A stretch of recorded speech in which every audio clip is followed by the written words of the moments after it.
Welcome to Punch Drunk Nerd, the podcast where three friends, three boyos, three amigos come together in the middle of the week to finally talk about some nerd shit. My favorite time of the week. It's me, Luis Gonzalez, and of course, I have the pleasure of doing this podcast with Miguel Sanchez and Deadpool.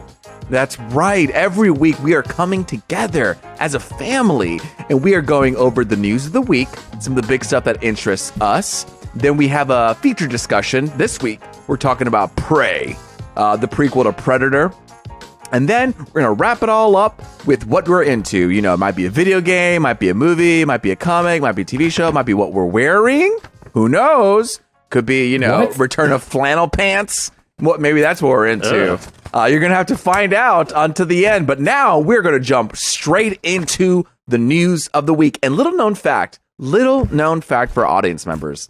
Yes, this podcast comes out on a Friday, but we do our recordings on a Wednesday. And speaking of Wednesday, there's a new trailer that came out for the new Wednesday Addams Netflix series.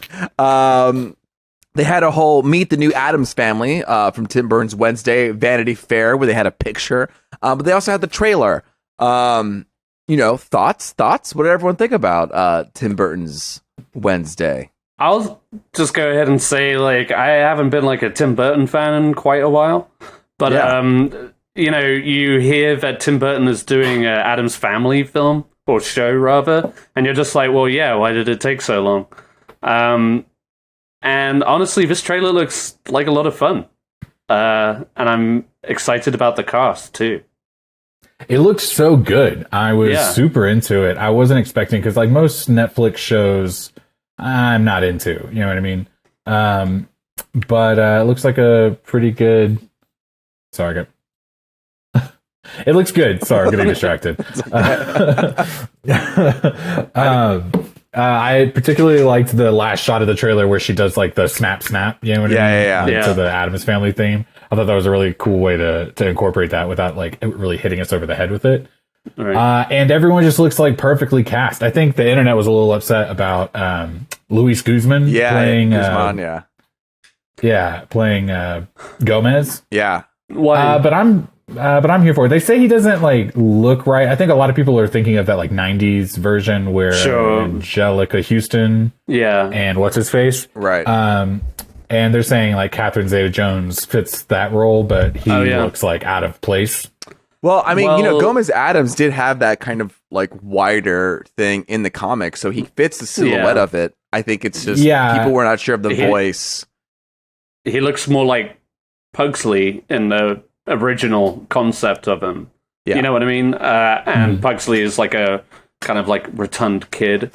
But and I get that, like if you're going into this expecting like the 90s Addams Family reimagined, that's not what you're gonna get, I'm guessing. But I thought Catherine Zeta-Jones, you know, it's just nice to see her in some stuff again. And like you said, Miguel, she's kind of like perfect for Morticia, I feel like. Oh, for sure. Yeah. For sure. I mean, I was here for it. I thought I was digging the trailer, and I feel like it could be a fun cast. Yeah, I think Gwendolyn Christie is in it too. Gwendolyn Christie's in it. You know, I think you were you started off with a good point. You know, Tim Burton. He's gone on a path that many of us may have not followed. Do you know what I mean? When he joined forces with Disney. Yeah, the Disney path. Yeah. And every time he's done a movie, it's always been like, oh, this isn't the idea of like Tim Burton, what we know, you know, and love. It's like, oh, good, Tim Burton's Dumbo, hooray! That. Exactly. And so I think there was, for me at least, there was some, I don't know. I was optimistic, but I was still a little worried of how it was going to come together because were we going to get the Disney version of him, or were we going to get like an older version? And I feel like we're kind of like falling somewhere in between. Like a little bit more Tim Burton-y than Disney, but still like kind of in between there. I like that the first image was just her dropping piranhas into the pool, like straight up showing how vicious she can be, because that is like for me an endearing part of her character, just like how quietly violent she is, not only with Pugsley, but with like everyone else, and to see it like her actually play out. Because I think in the Addams Family movies, she'll do something, but then for some reason, like Gomez or someone will stop it before it gets out of hand. You know, like she's about to cut off the new baby brother's head. She's about to shock Pugsley. Like all of these things, and they're all like terrible things that would kill them. But they never, you never really see him go through with it for most of the time. And then in this trailer, she drops the piranhas, and they, it's going to happen. Like that guy's going to get eaten up or whatever. Well, they even have a shot of like blood bubbling up. Yeah, exactly. The piranha's eating his butt. But is that what you think they were eating? What the build up, the tension? I thought he was eating the other B He's trying to go up I'm pretty sure she says like he doesn't deserve to reproduce. Oh yeah, yeah, he doesn't deserve to. What's it called? The bulls. Yeah. To procreate, right? Yeah.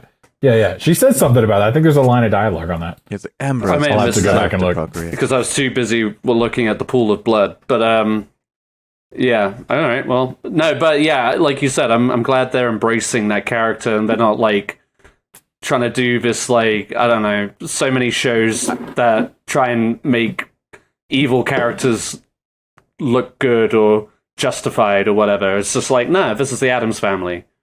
Especially Netflix, you know what I mean? Like totally trying to take a character and do it in a slightly different vein. Yeah. Like when they did, Sabrina, the Chilling Adventures of Sabrina and Riverdale and all of those types of shows. They took like good people and put them in like horror situations. Yeah. And here they're kind of like staying true, I think. I think there's one thing I was worried about, and I didn't see it, but when we first talked about this show on this podcast, there was a premise where she attempts to master her psychic powers and stop a monster's killing spree. I didn't see that in this trailer, and I thought there was going to be some like fantastical element. That's one like I'm not too keen on. Like I don't really need to add another layer of like. Of course, we have supernatural things where like Cousin It and the hand that's moving around. Like obviously these aren't like normal creatures, and they're all some weird things. But I never like saw Wednesday having these psychic abilities. And so them to incorporate that in there was another layer that I wasn't, again, too keen on. And I didn't see it in the trailer, so I'm still a little hesitant to see a little bit more of that, like her pulling an 11 where she's like floating things, you know what I mean? And or doing some, it's like adding a little bit of Stranger Things, a little bit of Sabrina, and putting it together into this Wednesday thing. Yeah. I that's what I'm still cautious about. But the trailer itself, I'm here for it. I'm excited. And definitely going to be watching it day one. Definitely. Any more closing thoughts before we move past Wednesday and into Thursday and Friday? No, I'm looking forward to it. This isn't on the docket now. Okay, I'm going to surprise everybody. I'm calling an audible on the news circuit here. We have Wednesday, who's joining the high school student at Nevermore Academy. We've got boys and girls. Boys going out making money for their sports rallies. Girls making money for their cheerleading stuff. And another way that girls are making money is Girl Scout cookies. Okay. Wow. That's one for the books, man. I think write that one down. That was good. Girl Scout cookies. Listen, everybody knows. Everyone has their favorite flavors. Ed, what is your favorite flavor of Girl Scout cookies? Peanut butter. I said Ed. I know. Yeah, when I really hate myself, I like a good peanut butter cookie. Give Sarah a scare. I do like those Thin Mints. I like throwing those in the freezer. Those are good. There's another one that's like caramel something or other. I don't want to say clusters because I don't think that's it. Oh, yeah, that's the one where it's got like coconut and chocolate. Yeah, I don't like that one. There's another one. Oh, the Samoas? Nah. They changed that name. They did? Because it was culturally insensitive. Oh, yeah. So, yeah. Okay, well, the last box that I have in there, it still says it, so maybe they need to get another... maybe there might be old. I will say, the s'mores ones are actually pretty tasty, and I'm not a big s'mores fan, but those cookies... True. Those cookies are kind of nice. Yeah. Miguel, what's lemonade yours? Ones. Sorry. Make Ed, you're listed all 5 of them. I said your favorite one. You can't say all of them. Because I'm not like I'm not a really big Girl Scout cookie fan. It sounds like you're big. You got all of them. You're listing all the Girl Scout cookies. We get all of them because Sarah's nieces are Girl Scouts. So. Okay. Yeah, but do I love them all? No. Are they good cookies? Sure. Okay, I'm gonna say Thin Mints for you. All right, Thin Mints. Yeah, Thin Mints. I made the decision for you. Miguel, what's yours? Thank you. I like those caramel ones that Ed doesn't like. The coconut chocolatey ones, whatever those are called. Simone's. No, I do like those, but Caramel those Delights. I think that's the new name. Caramel Delights. Yeah, I didn't know that. My box still has it in there. Apologies. Yeah, that's the one I like too. I like coconut. Put a little coconut shavings or something. I used to be all about the coconut shrimp. You know what I mean? Yeah, dude. Go to Joe's Crab Shack. There you go. Does this exist anymore? Now listen. Now Ed, I have good news for you specifically. Okay, you love the Thin Mints. Well, guess what? The Thin Mints has a new member of the family. Okay, she's got a sister cookie. The sister cookie to the Thin Mints, and her name is Raspberry Rally. Okay, wow. They are infusing it with raspberry flavor instead of mint. Ooh. And dipped in the same delicious chocolate coating. Chocolate. Okay. Thoughts? But the no mint. No mint, but the feel and the texture is the same, except they took out the mint and they put in the raspberry. I feel like raspberries and mint go really well together, so I don't know why they did that. You're really hung up on the fact that they took that mint away. Okay. I am a little bit, yeah. Yeah. Wow. Clearly, they didn't go to culinary school. They're just throwing flavors at these cookies. Take it up with your nieces or whatever. You know what I mean? Like, all right, listen, girls. All right, I just clapped. Here we go. Back to the drawing board. Now, look, according to USA Today, they said, how does Raspberry Rally taste? So they say, take a Thin Mint, but replace that minty taste with a subtle touch of raspberry. That is what you have with Raspberry Rally. Not a great explanation, but there you go. I mean, it's what you expect, right? It's just raspberry. Chocolate and raspberry. Yeah, they say once you take a bite, you'll notice the texture is similar too, but the cookie has a pinkish hue in the middle, representing the raspberry flavor. You guys remember that episode of Breaking Bad where they're like trying the chicken nugget sauces or whatever? Yeah. And he's like, French. I just imagine that's what's going on with these Girl Scout cookies. There's a test kitchen somewhere. And a very sad German. But yeah, or just like a really scary girl is just like, I hate these. I love these. You never know. Hilarious. When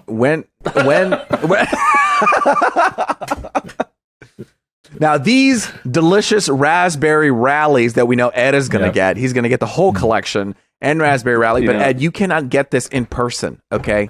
You're going to have to go online because this is available for online purchase and delivery only because they're trying to help, the e-commerce business a bit. Sure.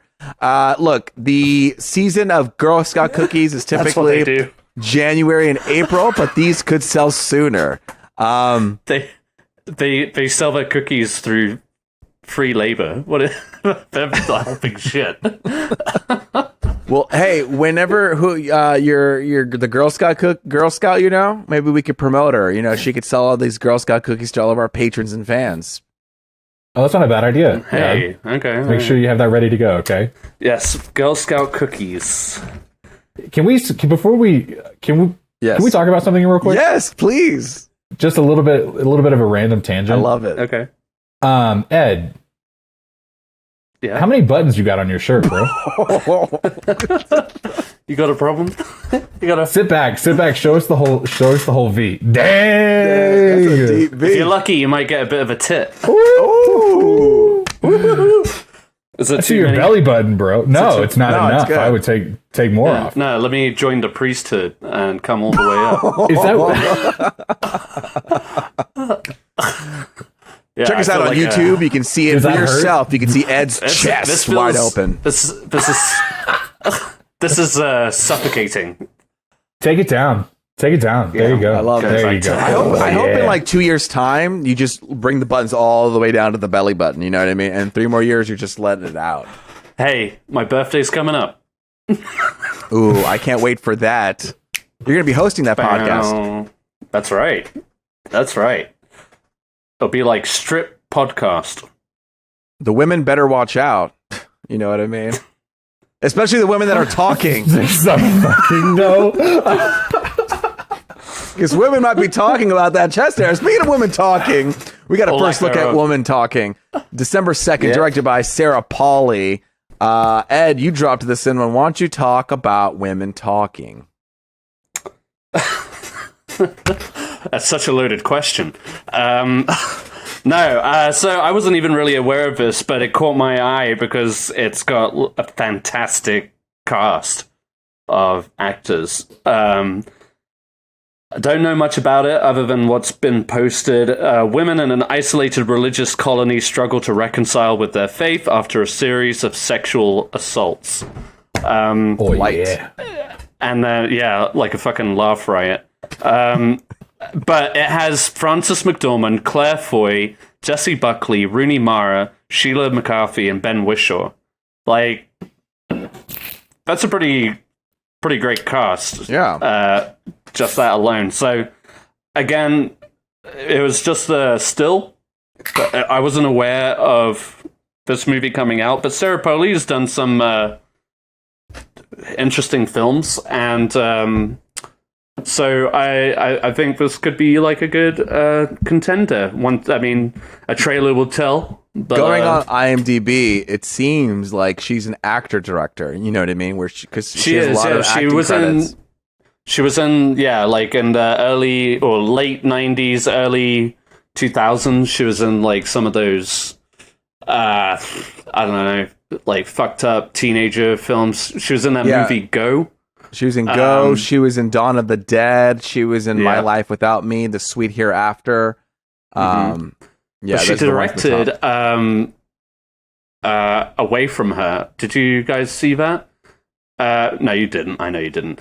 But it was like an Oscar-nominated film back in 2006 with Julie Christie.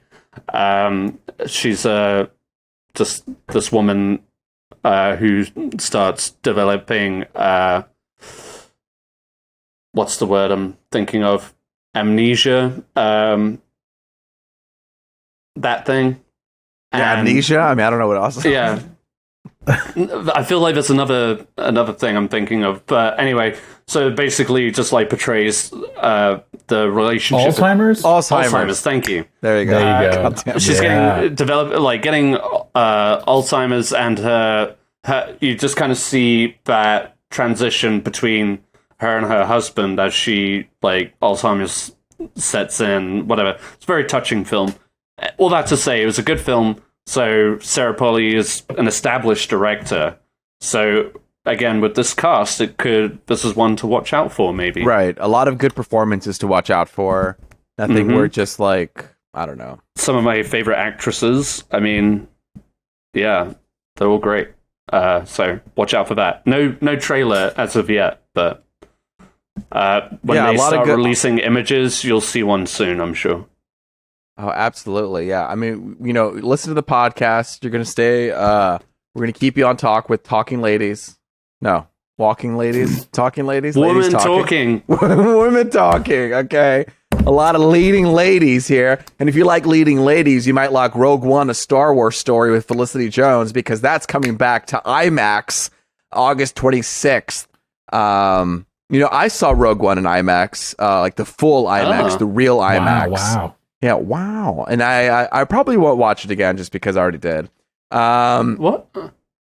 You mean like in IMAX or in general? Just like in general. No, in IMAX. I'll watch it again. I just want to go in IMAX because I want to watch other stuff too. But they're going to be putting Andor footage at the end of that movie. Is it like a 1 year anniversary, 2 year anniversary, 3 year anniversary, 5 year anniversary? That movie came out in 2016. Wow. So what is that? It's been that long? That's incredible. Yeah, The Force Awakens came out 2015, and that was when Star Wars was trying to release a movie every year. And that was the first one of the Star Wars stories. And ultimately, I mean, ended up being one of the best ones. But you know what? I wouldn't be opposed to going to see this in IMAX. But who has the time? It's very good in IMAX, I would say that. And go to a real IMAX. Don't go to a fake IMAX. Yeah, I hate there those are fake ones fakes. out Yeah, it was really interesting when Rogue One came out. That was a time when we were all used to the title crawl coming out. Like every time we saw Star Wars, it would have a long time ago in a galaxy far away, and then boom, the orchestral music would just blast you in the face, and you knew you were in Star Wars. And so when I watched Rogue One, I was like, okay, what's the intro going to be? What's it going to sound like? What's it going to feel like? What's the difference that's going to happen? And when it starts out, it's just like, boom! And then it goes into it. But it definitely was just, I don't know. We haven't really had another movie like it, because after that was Solo. And then that felt very different from Rogue One. So, I don't know. I don't really know how I feel about this. I guess it's exciting, right? You'll see it in IMAX. Obviously, they're just trying to promote, and and what better way to do it than with the movie that Andor is probably leading up to. I'm cautiously optimistic for Andor. I wasn't excited for it, but I'm cautiously optimistic, I guess. The trailers have been, I thought, solid. Yeah, the trailers have been good. All right, that's all I got to say about that. Put that in the trash can. Robert De Niro is joining Barry Levinson, director for Wise Guys, from WB. This is another Ed drop here. The project is centered on... we're going to find a lot of those. So you did. Ed's putting in the work in this podcast, okay? Ed is definitely producing this episode. Let's talk about this movie. This project is centered on Vito Genovese and Frank Costello, two Italian-American crime bosses that ran their respective families in the middle of the 20th century. In 1957, Vito attempted to assassinate Costello but failed, although he was wounded and decided to retire as much as one can retire from the mafia. And quick plot twist, De Niro would play both roles. Now that I'm excited to see. That could be a lot of fun, especially if he's, the big news being he's getting back into like this like gangster mafia movies, the genre that he thrives in. And so this idea that he's playing two different characters really entices me. It's like, okay, we're not just getting another gangster Robert De Niro movie. It's something elevated, a little more exciting. Yeah. You guys recognize the name Frank Costello? Yeah. No. Is that the guy? Is that from American Gangster? No. Close though. I mean, you're on the same. You're heading there. Who? His name was Frank in American Gangster. Yeah. Luis, care to guess? You actually mentioned it the other day. I mentioned Frank Costello? No, you mentioned the movie where he's a character. Oh, I did. Oh, yeah, that great movie. Fucking the mobsters from the East End. You know what I mean? I don't know what the movie is. The Departed. The Departed. Oh, Frank Costello is Jack Nicholson's character. Oh, shit. That's pretty cool. I don't know if that is exactly the same here, because they're talking about Italian-American crime bosses, and I'm pretty sure he was Irish, but hey-ho. So they just have the same name? They're not I'm not sure. Not based... is The Departed based on a real-life event? Well, no, Frank Costello was based off of Whitey Bulger. Frank Costello. Who was a real-life gangster who Johnny Depp played in Black Mass. Right. And... So that's where it gets a little skewed. I'm not sure if this is like a true story or what, but like you guys said, I mean, Robert De Niro playing against himself could only be fun. And this is from the director of Rain Man. And it's funny too, Wise Guys was actually the original title for Goodfellas. Like that's the name of the book. It's Wise Guys. Wow. So full circle. Wow. Are we just doing an Owen Wilson podcast? This is the Owen Wilson podcast. Next week, we're going to do Owen Wilson's first movie. Wow. Anyone? Bottle Rocket. I think so. I'm not going to look it up, but that's what I think it is. I think it's Bottle Rocket. I just guessed. Done. Speaking of first movies, I don't know if this works. John Wick has prequel series coming out called The Continental. I failed. Has a prequel series called The Continental. Did people want it? No, but we're getting it anyway. It's going to premiere on Peacock. It was originally set for Stars.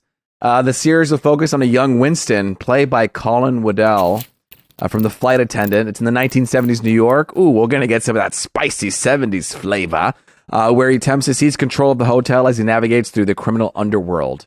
There's going to be like 3 of these, right? Something like that? Like 3 different movies? Spin-offs? The prequel series? Ana de Armas supposed to be doing her own one? I don't know if it's a series or a film, but it's like in the Parabellum with Angelica Houston. I think Ana de Armas is going to be one of those like killer ballerinas or whatever. Man, she's just on fire. She's just like from thing to thing to thing. This girl is on fire. Yeah. I think James Bond, that her little bit in that James Bond movie really kind of gave her like another flavor. You know what I mean? Yeah, like she can do this like action stuff that I don't think she was doing prior. And it's like, okay, cool. Let's see her do more of that. Right, and they did the Gray Man. She popped in. I was like, oh, great, more action. Now people know, like, oh, she can do action because she was doing drama stuff before, but now she's she could be like in the Oscar talks this year for Blonde. So she's going only up right now. So, and we're all here for it, right? Amen. We're all here for it. Ana de Armas. Ana de Armas, come to the podcast, por favor, Ana. Bienvenido. So we have John Wick, a potential ballerina coming up here. He's going to take ownership of the Continental. Another company that's taking ownership of the CW is Nexstar Media Group. CW used to be WB. Remember the TV show where you had, fan favorites, Buffy. The Frog. Yeah, the Frog. He used to dance a lot. They had WB Kids. I used to watch it all the time. Eat the Cat, things like that. And they had obviously Buffy the Vampire Slayer. And what else did they have? One Tree Hill. Was that on there? I don't know. Dawson's Creek, that's another one that people liked on the WE. But then it became CW because the CBS, which is owned by Paramount, it's a whole complicated thing. Basically, you're saying a lot of letters. Oh yeah, CBS WB created CW. You know what I mean? So it took CBS and WB, put them together, CW. And CBS is owned by Paramount, blah, blah, blah. Anyway, they owned it. It was a partnership. They worked together. But now Nexstar Media Group is taking over, getting 75% of it, with WB and Paramount owning 12.5 each. I didn't really get too much news on this or update on whether this has to do with obviously the new thing with WB and Discovery. Maybe they're cleaning up house. Maybe they're trying to make a little more moolah. They're saying, hey, we don't want as much ownership. And Paramount's like, yeah, I'm with you. Let's give up this ownership. Let's make more money. Let's make more moolah. And Nexstar Media Group is coming in. And you must be wondering, who is Nexstar Media Group? I haven't seen them. I don't have their streaming service. Well, they are the largest television station owner in the United States. Obviously, wherever you go, you have your NBC, your ABC, your Fox. But those companies don't own individual markets. You have like WFAA, WCC, WMPA. Nexstar owns those television stations, and then they license out like NBC and ABC. They license out their programming to these stations, and then they pick it up, and they actually get to decide what plays in those stations. So they are now owning a whole new network of stuff, if that makes sense. Does that make sense? No. Perfect.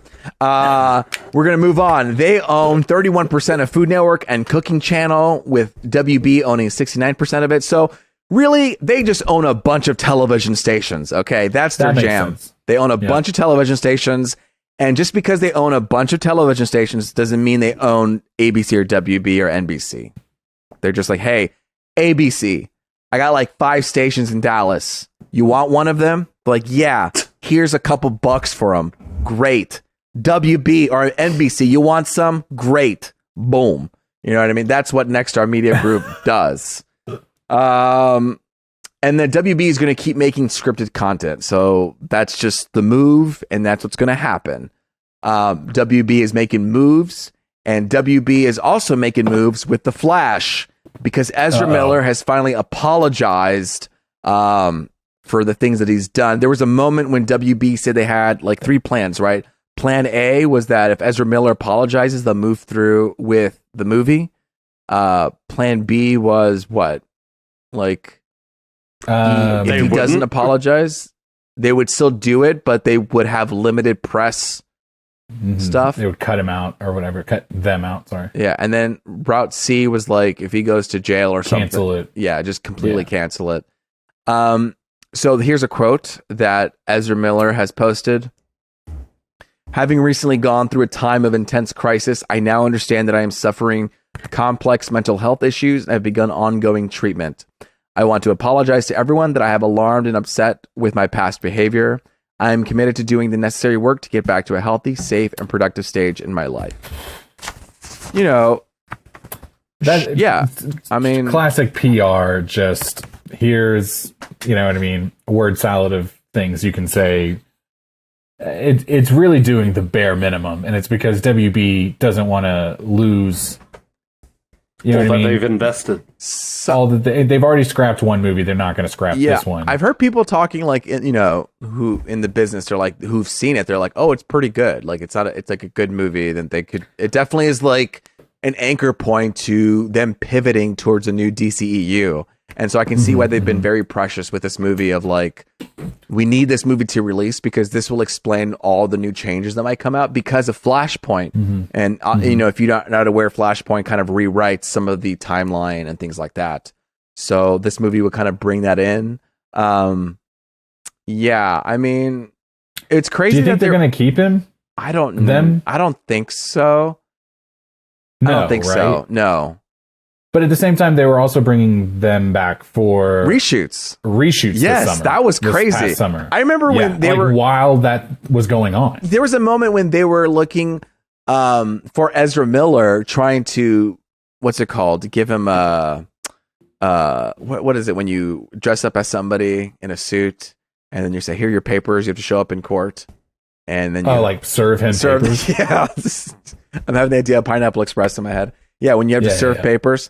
They were trying to serve him papers, and they couldn't for the longest time. And then I hear again in the news, oh, Ezra Miller came in to do reshoots. And I was like, wait, what? How? Yeah, it's kind of shady, right? Yeah. You're like, damn, you know, they really are all about their money. They don't give a fuck. They're like, just get in here and get your job done, and then we don't care about anything else. Yeah. Ed, you really seem really troubled about this. Really, I just don't care anymore. You know what I mean? It's just like, I don't care. It's like, we'll see what this year brings. I hope he does recover from whatever he might be dealing with right now, but I don't know. I was over this movie before all of this shit anyway. I don't really care what they were trying to do to revive this universe. Like, I've got a new Batman, and I'm happy with him. I don't need. It's gonna take forever for that to come out, though. Remember, you hear those news? I've accepted that, but for now, I mean, I didn't give a fuck about Aquaman. I didn't give really much of a fuck about Wonder Woman. It was fine, but like, I just don't care about this universe. So, like, a Flash movie was not like screaming at me. Like, even if they did bring back Michael Keaton, I mean, that was more of just like a fucking Jurassic World Dominion move, you know what I mean? Yeah. It's like, hey, we're being slaughtered by critics and audiences alike. Let's just bring back the old favorites because fuck it, we can. And the multiverse has already been broken into through Marvel and whatever else. It's like, I don't give a fuck. This isn't like organic storytelling. They're just throwing it in there for the sake of, like you said, making a buck. That's all they give a fuck about. So whether this movie saw the light of day or not, I could not give a shit. I really wanted them to go ahead and just cancel it. I mean, I was really hoping. Too. It's like, if you're going to go ahead and take this big move to cancel Batgirl, like, go ahead and just cancel Flash as well. Yeah. And you're sitting there going like, oh, we need the Flash movie to explain the new. No, you don't. Like, to Ed's point, just fucking start over. Who gives a shit at this point? You're basically doing that. You basically have been doing that. Yeah. You've done movies that have contradicted previous movies. Yep. But what's the point? You're doing, like, literally, like you were saying, it's like they have invested so much money into this movie, I'm sure. So to an extent, I understand, like, yeah, why would you want to shelf that? It's a lot of money. And, you know, aside from Ezra Miller, there's a lot of people involved in these movies who I'm sure want to see their work up on the big screen and to an audience. You know, I'm sure there are people involved who are passionate about it, but as an overall picture, I mean, I'm not invested in it. I could take it or leave it, frankly. I really was, just to echo what Ed was saying, like, the Michael Keaton thing was really the only thing that I was super invested in for this movie. Yeah, I don't know. I don't know how I feel about it. I think the only thing is, like, we've never had like a good Flash movie, you know, and so that was the only thing about it, that it would be cool to have a good Flash movie. But now it's been so polluted by all these other things that it is kind of hard to come out of it. Yeah, and I'm kind of. I mean, it also. I know it's like on the back of everybody's minds right now, but like Fantastic Beasts too. Like, they just need to go ahead and axe that franchise. Yeah. You know. No, Johnny Depp's coming back. Johnny Depp, you know, J.K. Rowling too. Bring them all back. Like, it's just like Warner Brothers just needs to clear house. I know that sucks, but you know, you can't commit to one thing, like canceling the Batgirl movie, and be so flippant about another. You know, it's just, I mean, not fair to begin with. I feel like everybody on the Batgirl crew was well behaved. You know, didn't have no felonies. Yeah, no felonies, no drama, no, like, you know, politically incorrect, you know, directors or whatever. It's just like, okay, so you're punishing people who have just worked very hard on something that they're passionate about. Whether it came across as good or not, you know, remains to be seen. But that doesn't necessarily mean that The Flash is a good movie at all, just because it's already been invested in, you know. Like, it's been such a rocky series of events for all the movies. Yeah. It's just because the whole drama with Zack Snyder and then Joss Whedon coming in, and then it's just like the whole thing has been littered with just uneasy drama. It's just one thing after another, and I you know, I would just be like, God, why are we doing this to ourselves? Like, why are we forcing this to work? Right. When it's so clearly not, you know, but whatever, you know.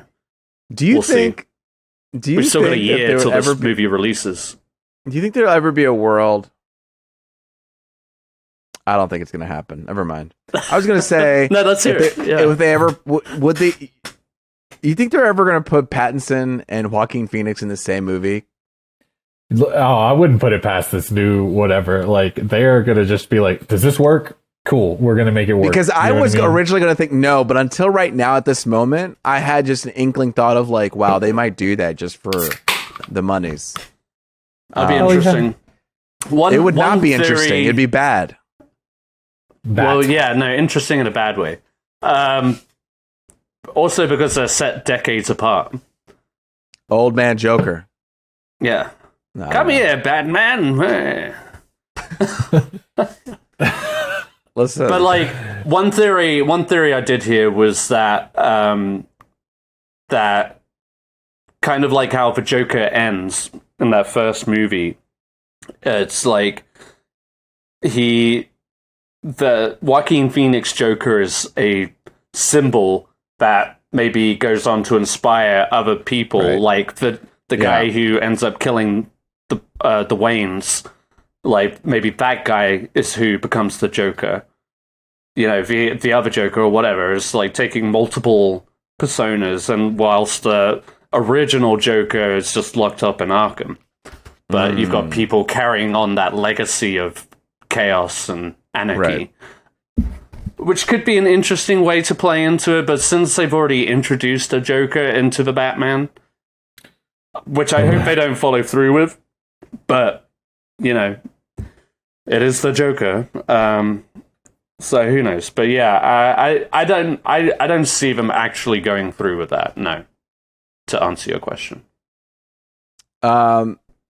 I wanted to talk about this real quick. I'm not going to do a fun segue, but Batgirl is going to stay as Batgirl. There was news about Leslie Grace coming back, potentially like them reusing her as Batgirl, which I think is a nice move. Like I don't know. I felt really bad for her because I felt like she was very excited about it, and it was a great move for her. And I think so that too. Footage of her, you seem to really be committing to it. It's like, okay. So I'm glad that they're honoring that. That's kind of all I wanted to say about that. Another thing that just came out today that I noticed that I wanted to talk about. You guys ever go to Whole Foods? Only when I'm looking for a special cut of meat or anchovies or OO flour. Yeah. Right. So I'm a Prime member. Okay. I'm a proud Prime member. I order Amazon stuff all the time, and Whole Foods has, as part of Amazon, I have the Prime card, the credit card. So I get 5% back, not on just Amazon purchases, but on also Whole Food purchases. And when I'm spending like $300 on stuff, I get 5% back on that. It's a pretty great deal. Anyway, this is not a promo. This is not a sponsorship. This is not an ad right now. We're not sponsored by Amazon. But I went to Amazon today. And I saw this thing where it says, use your palm to pay. Did you see this? I posted this on our story today. And I don't know if you watched it. But it's basically you put you put your palm over this scanner, and then when you do that, it pays for your food or it pays for your thing right away. What is it called? Anyway, you know me. I'm a sucker for technology. That's anatomy. No, this is straight up. Okay, I don't like that. Kooky dukes. I know, but you know what? I'm a sucker, and I'm willing to go down that rabbit hole. I didn't think twice about it. I went right up to that kiosk, and I was like, insert your debit credit card that you want to use. Bloom, put in my Prime card in there, and then I put my palm right over it. It's called Amazon One. You can use your palm to enter, identify, or pay when you see the Amazon One logo. Oh my God. So if you have an Amazon account or Prime, and you need discounts when you go to Whole Foods, it'll automatically work. Like, you won't have to pull out your card, you won't have to put out your number, you won't have to do all these things. Literally, you put your palm out and it pays out. And let me tell you, it was very easy, it was very fast. And I tried to scan my Whole Foods card, or Whole Foods, like my Amazon Whole Foods QR code, and it's such a pain in the ass to do it every single time. And this is fumbling out my credit card, hurting my arm, cramping my arm as I try to swipe this thing. So complex. And now I just wave my hand over, bloop, bloop, and it pays. Oh, yes. Will the robot take my identity? Maybe someday. But right now it feels so good to just wave my palm. It's tough because every time something like this happens, the general response is, well, they're already tracking you anyway. Like, what does it matter? I know. You know what I mean? But it's like, we're just like slipping. You know what I mean? We're just like, we're not going to come back from this, man. No. They're already like getting our like biometrics with our eyes. You know what I mean? I know. Yeah. Our thumbs. You know what I mean? And now you're telling me they could take your fingerprints off of that. Oh yeah. Well, they're not taking my finger, bro. They taking your palm. They got them. They're taking that. All right. They're taking that, not fingerprints. But you're using biometrics. The biometrics will take. Well, because you have to hold your hand a certain way. Like, it's not difficult to do it, but it'll like ding. And it's only like a circle looking over your palm. It's not like a eventually it's going to be like you're using the force to pay for something. It's like, whoosh. These aren't the droids you're looking for. I'll have a lager or something, and then you pay for it by just wiping your hand across somebody's face. That'd be cool. I already walk into grocery stores acting like I'm a Jedi. But then what happens if you get declined? And then you look like an idiot. They literally cut your hand but then off. everyone's gonna look like an just like, sorry, sir. So we take need that hand. One step forward and 5 centuries back to where they cut our hands off for robbery or whatever. Thief! You can't pay. Take his hand. Anyway.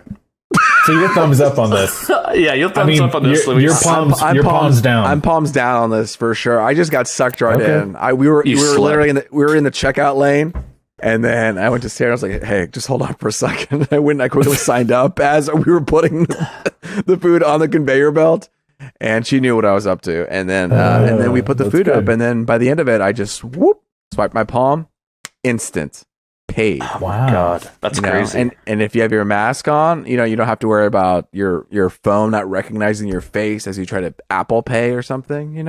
Mm-hmm. God, what a troubled life. It's a very difficult life out here. Do you know what I mean? Gas prices are high. Read my face. Anyway, look, I know people might be hooting.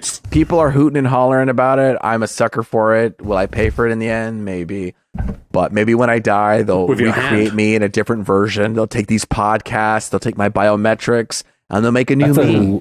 And then that's a literal Black Mirror episode. Have you seen that episode? Oh, I have seen it. Yeah. Ed.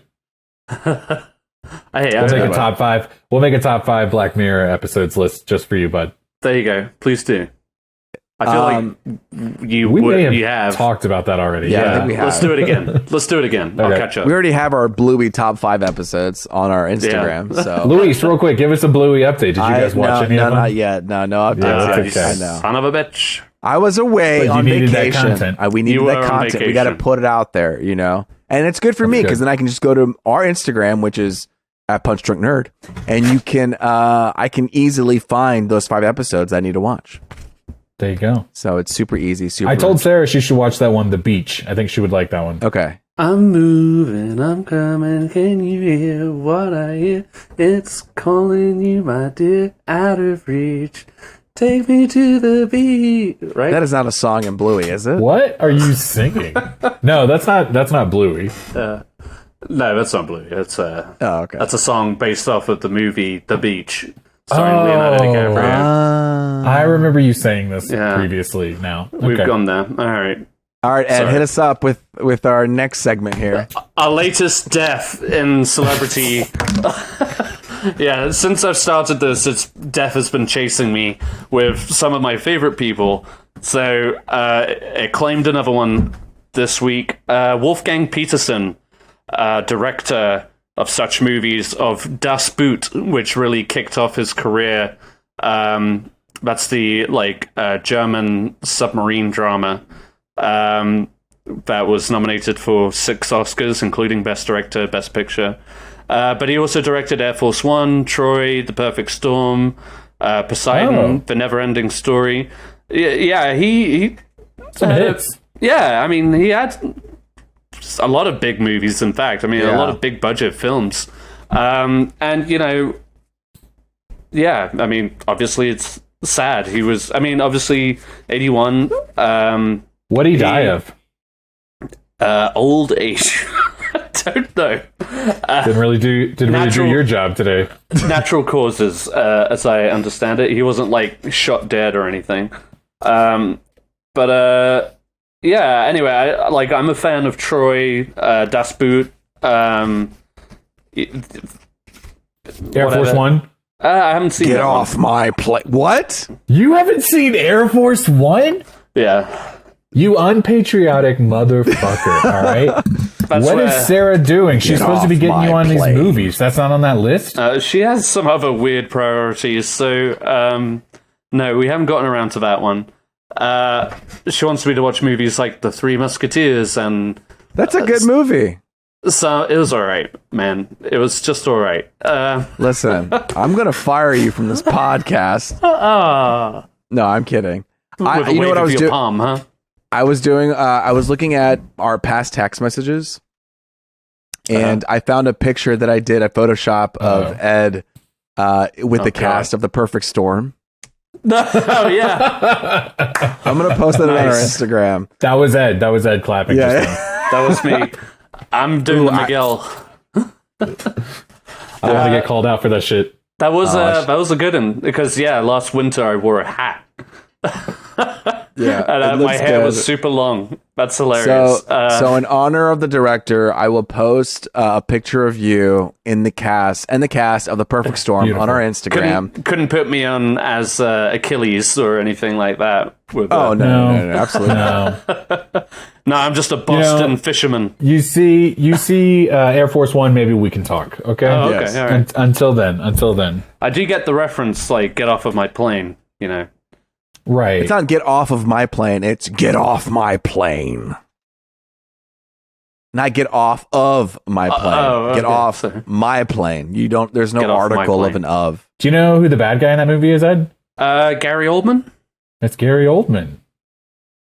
I was doing one of those accents. You know what I mean? He's like a Russian terrorist or something, right? Something. Well, who doesn't love Gary Oldman? I think it's a great movie, Ed. You should definitely watch it. I honestly am surprised that you haven't seen it yet. I'm pretty sure the Movie Gap did an episode of... and they hated it. Oh, well, they're wrong. Okay. I'm very respectfully. I will say I have not seen the movie since I was 12, so I can't, speak up for it. It's the same. You'll love it. Who's the first lady? Is it Glenn Close? Ooh. No, she's the vice president. Oh, she's the vice president. That's right. I would vote for her. I would vote for Glenn Close. A half second, for this little bit of that movie, she is the president. What did they say about the movie they didn't like? It was just cheesy and bad? Yeah, that. Well, let's not talk ill about the director who just passed. Okay, yeah. let's Wolfgang be Peterson. He was a R.I.P. He was a solid director. Can we just say the name Wolfgang? I mean, that's pretty great. Cannot have a more baller name. Should I name my son Wolfgang Gonzalez? Yes. Yeah. Wolfgang, would you like to come up and do your presentation for everyone? I like cats. Call him Wolfie for short. Oh. I like that. Wolfie. I guess they're on board immediately. I mean, that's like, we can sign that on a contract right now. Wolfgang. Is she in the same room? No, she's not, unfortunately. Okay, all right. She's doing something else. Probably watching Bluey episodes. Don't bother. But afterwards, you know what I mean? Behind the scenes, BTS. Let's cheers to Wolfgang Peterson. May we all be as great as you. And your name. Now, we are moving on to trailers. Guillermo del Toro has a Cabinet of Curiosities. We got a first look of it. It's pretty much just him talking to the camera and saying what inspired him about it. So we got little snippets of it. It looks cool. I mean, look, it looks everything you expect from Guillermo del Toro, you're going to get. I don't really know what else to say about that. Great. God's Creature. God's Creatures, A24 movie. A24 blowing up like usual. They're like the Marvel of indie world. They're coming out with a movie that actually, after watching this movie, and I've been having this feeling for a long time, or for a bit now, it's like, I want to make a movie. After watching this trailer, I was like, damn, making movies looks like fun. I was talked about it a couple weeks ago about Light and Magic. When I watched that, I was like, it really inspired me. I've just been thinking about it lately. I've been thinking about, I want to make a short or something. I don't know what the story is yet, but watching God's Creatures, it looks beautiful. It looks like the cast is really great. The music is awesome. Just, it carries tone really well. It's kind of spooky, but it's about in a windswept fishing village, a mother is torn between protecting her beloved son and her own sense of right and wrong. A lie she tells for him rips apart their family and close-knit community in this tense, sweepingly emotional epic. It happens is it like, what country is this set in, Ed? It's England. England. Okay. If I had to guess, somewhere in the north. What? Where the seas are rough and the accents are skewed. What's up there? Liverpool? Manchester, Nottingham, etc. Man U. Yeah. Woo woo. Are you a Man U fan? I am not. That's all I know about Manchester. His son. So basically, like, a son comes back from prison or something, and she's just like, or he survives, and the mother welcomes him back in. But people are like, oh, he's different now, or oh, he's weird, or oh, something's happening, and the mother's kind of using her mother instincts to stand up for her son. Right? That's kind of the feeling and vibe I got. But it was also very creepy. Something happens. And she lies to him, even though she knows the truth. Or, sorry, doesn't lie to him, but she lies for him. Right. Is what I was getting the sense of. And and it starts just kind of deteriorating. But I don't know, like in typical A24 fashion, they kind of leave. There's like this ambiguity about it. Like there's going to be some intense twist along the way. Yeah, it feels like it's going to start off in a way where it's kind of like this subtle, like not loud, family, quiet drama. Do you know what I mean? Like the son returns, the mom is so thankful for the son to come back, but then it like starts to creepily ramp up tension and dark tones, and it starts to take a turn. That's the vibe that I'm going for, where it starts out simple and then things get a little crazy. On a different tone, this next thing that we're talking about, the greatest beer run ever on Apple TV Plus, starring Zac Efron, Bill Murray, Viggo Mortensen, and Russell Crowe, September 23rd. In 1967, John Chicky Donahue leaves New York to track down his army buddies in Vietnam and share a few beers with them, but instead is confronted with the horrors of war.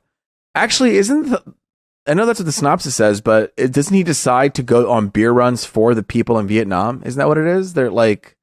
I don't know, but I know this is based on a true story. I think maybe it starts off as like, he's doing it for the troops out there, because at the beginning of the Vietnam War, the Americans felt very justified.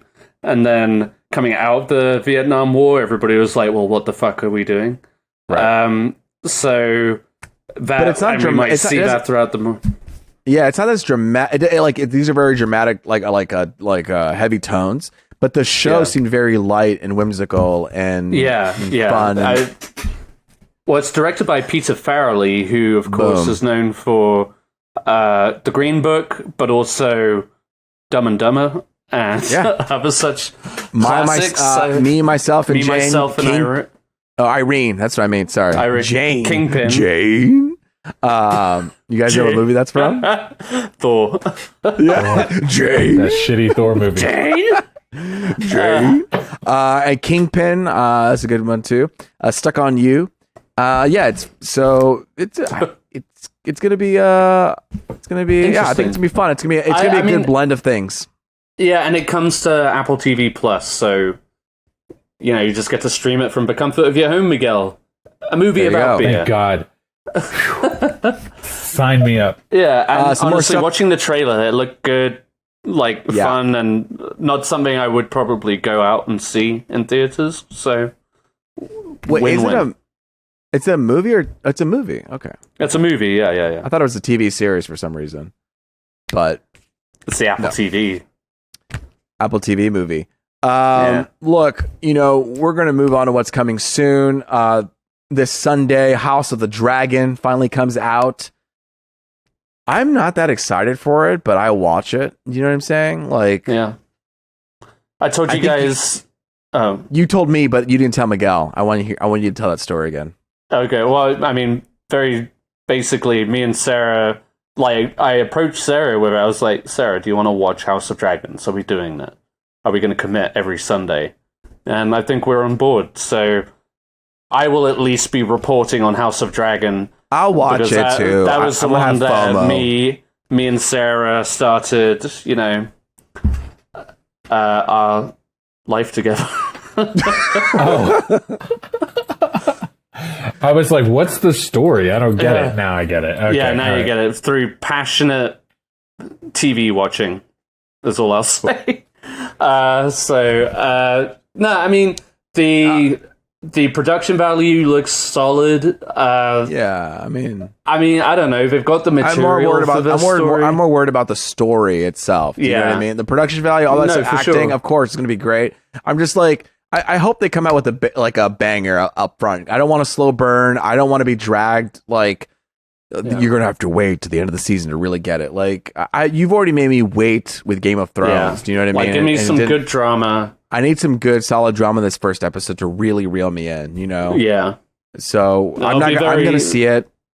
Yeah, I think I'll watch the premiere and we'll go from there. And I think that first episode will be very telling of how it's going to go. And we can talk about it. That could be our feature discussion if we want, Yeah, I mean, up to you guys. But yeah, Sarah's on board. We're going to give it a go. And yeah, hopefully it's good. And so that's on TV. A movie that's also coming to your homes is Top Gun Maverick.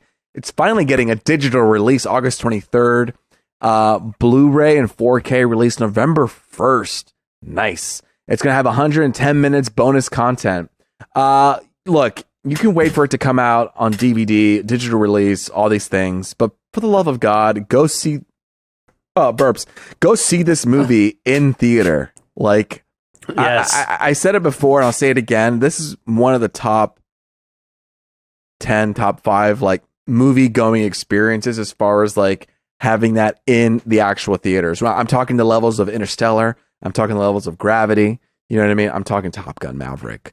Like the man put in the work to make this shit captivating in camera without having added CGI. Do you know what I mean? So it is compelling, and to see it that big of a screen. I mean, it's unfortunate that IMAXs like have to rotate because obviously you don't have like a theater that has 4 IMAXs open.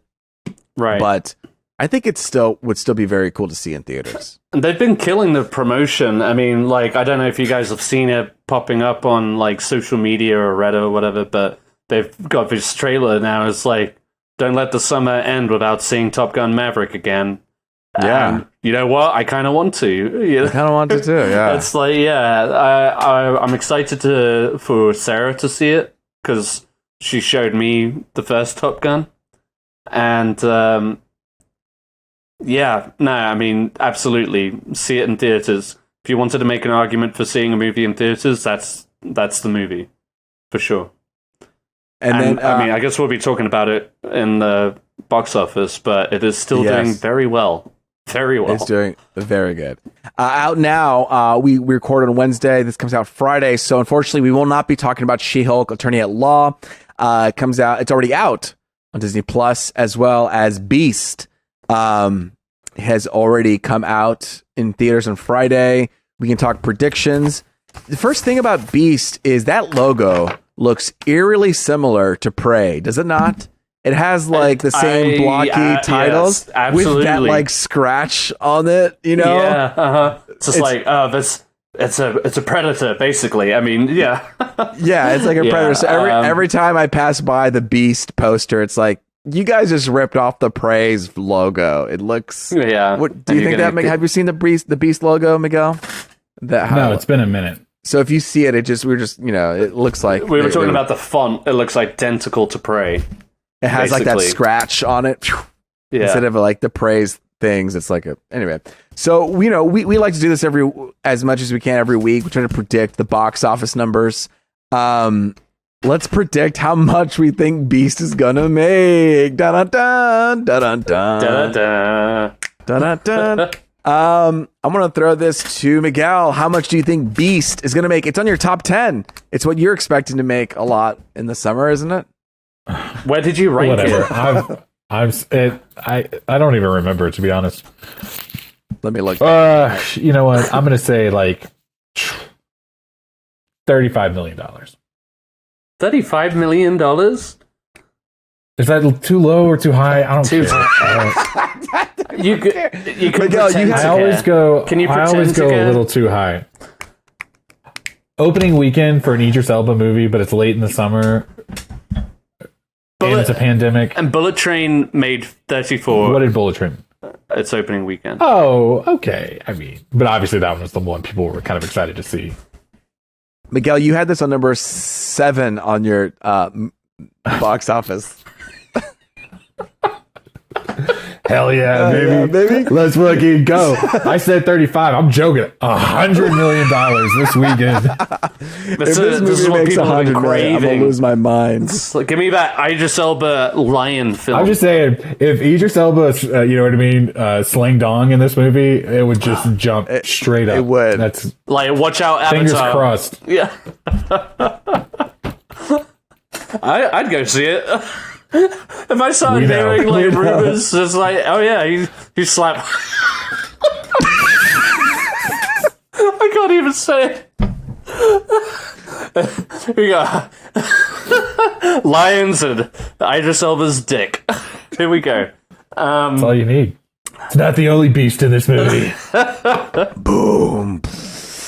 That'll be the sequel. Yeah. Man. All right, so $35 million for Miguel, and how much? I said $100 million. Oh, okay, 100. I'm gonna put 35, Miguel. Put $100 million. I'll put You're putting 35. I'm definitely putting 35. I'm gonna put 12 million. Okay. I'm thinking, yeah. From 12 to 100.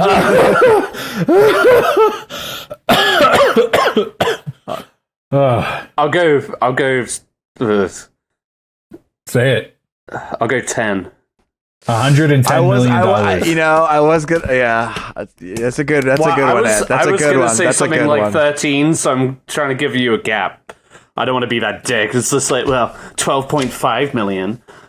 Be the dick. It's okay. You can be the dick as long as you want. If you're slinging dick, be the dick. You know what I'm saying? I'm gonna go 10. I'll go 10. Okay, good. Well, tune in next week when we find out what happens and who wins on the Beast predictions. But up until now, let's go to Ed for the summer box office update. Dun dun dun dun. Ed. Beep, beep, beep, beep, beep, beep. Was that too loud? But y'all have the nastiest stink face because of that. Yeah. Sorry, our listeners. So we were just talking about Top Gun. Still doing very well at the box office.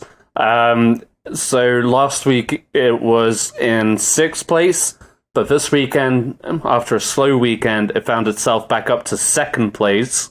It was a tight race. It just barely beat out Super Pets by literally $0.1 million dollars. Super Pets came in at number 3 with 7 million, and Top Gun Maverick went from 6 to 2 with 7.1 million. Bullet Train held off at number 1 with 54, so that currently puts it on our list at number 11, but it's probably going to keep making money. If I had to guess, it's probably going to land between Where the Crawdads Sing and Black Phone, which respectively at 86 million and 72 million. I think it's probably going to land right in the middle. Black Phone at 86, Where the Crawdads Sing at 72. Yeah. And then, I mean, I've been repeating it a lot lately. I don't think much else has shifted. Nope is over 100 million now, but I am starting to agree with you, Luis. I don't know if it's going to surpass Elvis, which is surprising, honestly. Yeah, it's not going to. Yeah, people, I guess it's just not landing with audiences as well as I thought. But that came in at number 5. It's at 107 million. Bodies got an expanded release, so that's at 3.5 million currently. And that probably, like, the word of mouth is good right now on that movie, so that's probably going to surpass Marcel the Shell with Shoes On. But that's probably going to be... Yeah, sorry, Marcel. You're not as good as Pete Davidson. Apparently, yeah. Unless I've missed one, Beast and 3,000 Years of Longing are the next big ones we got lined up. 2 Idris Elba weekends in a row. Idris Elba movies, yeah. Good for him. Good for him. Slinging dong. He deserved it. Yeah, if we don't get dong in Beast, we're gonna get dong in 3,000 Years of Longing, baby. Baby. 'Cause that's rated R. Yeah, baby. We should stop objectifying Idris Elba. I kind of hope, for the sake of this summer movie wager, that Bullet Train does not surpass Super Pets. I want it to. Because at this point, I think I'm... yeah, I know. At this point, I think I might be winning. I think I might be surpassing That was my tummy. I know. I was like, what the fuck was that? I definitely do need to get a new mic, I guess. I mean... You have the mic right in your belly. It's picking up... It's not, though. It's like up here, pointing at me. Like, we always hear your papers, you're fumbling, your pen, when you use a felt marker on it, we can hear, no, it's good. We love it. It's a character in its own in this podcast. It's like, can you hear my heart beating? I mean, almost. To the beat of the drum. So, movies left to come. Obviously, Beast is coming, 3,000 Years of Longing, end of August 26th, and our summer movie wager ends, on Labor Day, something like that? Labor Day. Yeah. That's what you said. That's what you told us. I did say that. Great. Let's wrap it up. Let's get into Prey. This is the origin story of the Predator in the world of the Comanche Nation 300 years ago. Naru, a skilled warrior, fights to protect her tribe against one of the first highly evolved predators to land on Earth. This is directed by Dan Trachtenberg, starring Amber Midthunder, Dakota Beavers, and Dane DeLiegro. I think I said that right. DeLiegro. Dan Trachtenberg, you've known him. He did Ed, what movies did he do? He did that Cloverfield, 10 Cloverfield Lane. He did 10 Cloverfield Lane, exactly. Okay. He also did an episode. He also did a Black Mirror episode called Playtest. And it has Wyatt Russell, the guy from Falcon and the Winter Soldier. That is such a good episode. Yes, where he basically an American traveler short on cash signs up to test a revolutionary new gaming system, kind of like a VR Oculus thing, but soon can't tell when the hot game ends and reality begins. This is the guy, obviously, he's the quote-unquote new Captain America and Falcon and the Winter Soldier, but obviously he's not the real Captain America. And he's also in the show, what's it called? Under the Banner of Heaven. Yeah. Yes. Jinx. And so, yeah, he directed that. Directed an episode of The Boys, and he directed Prey.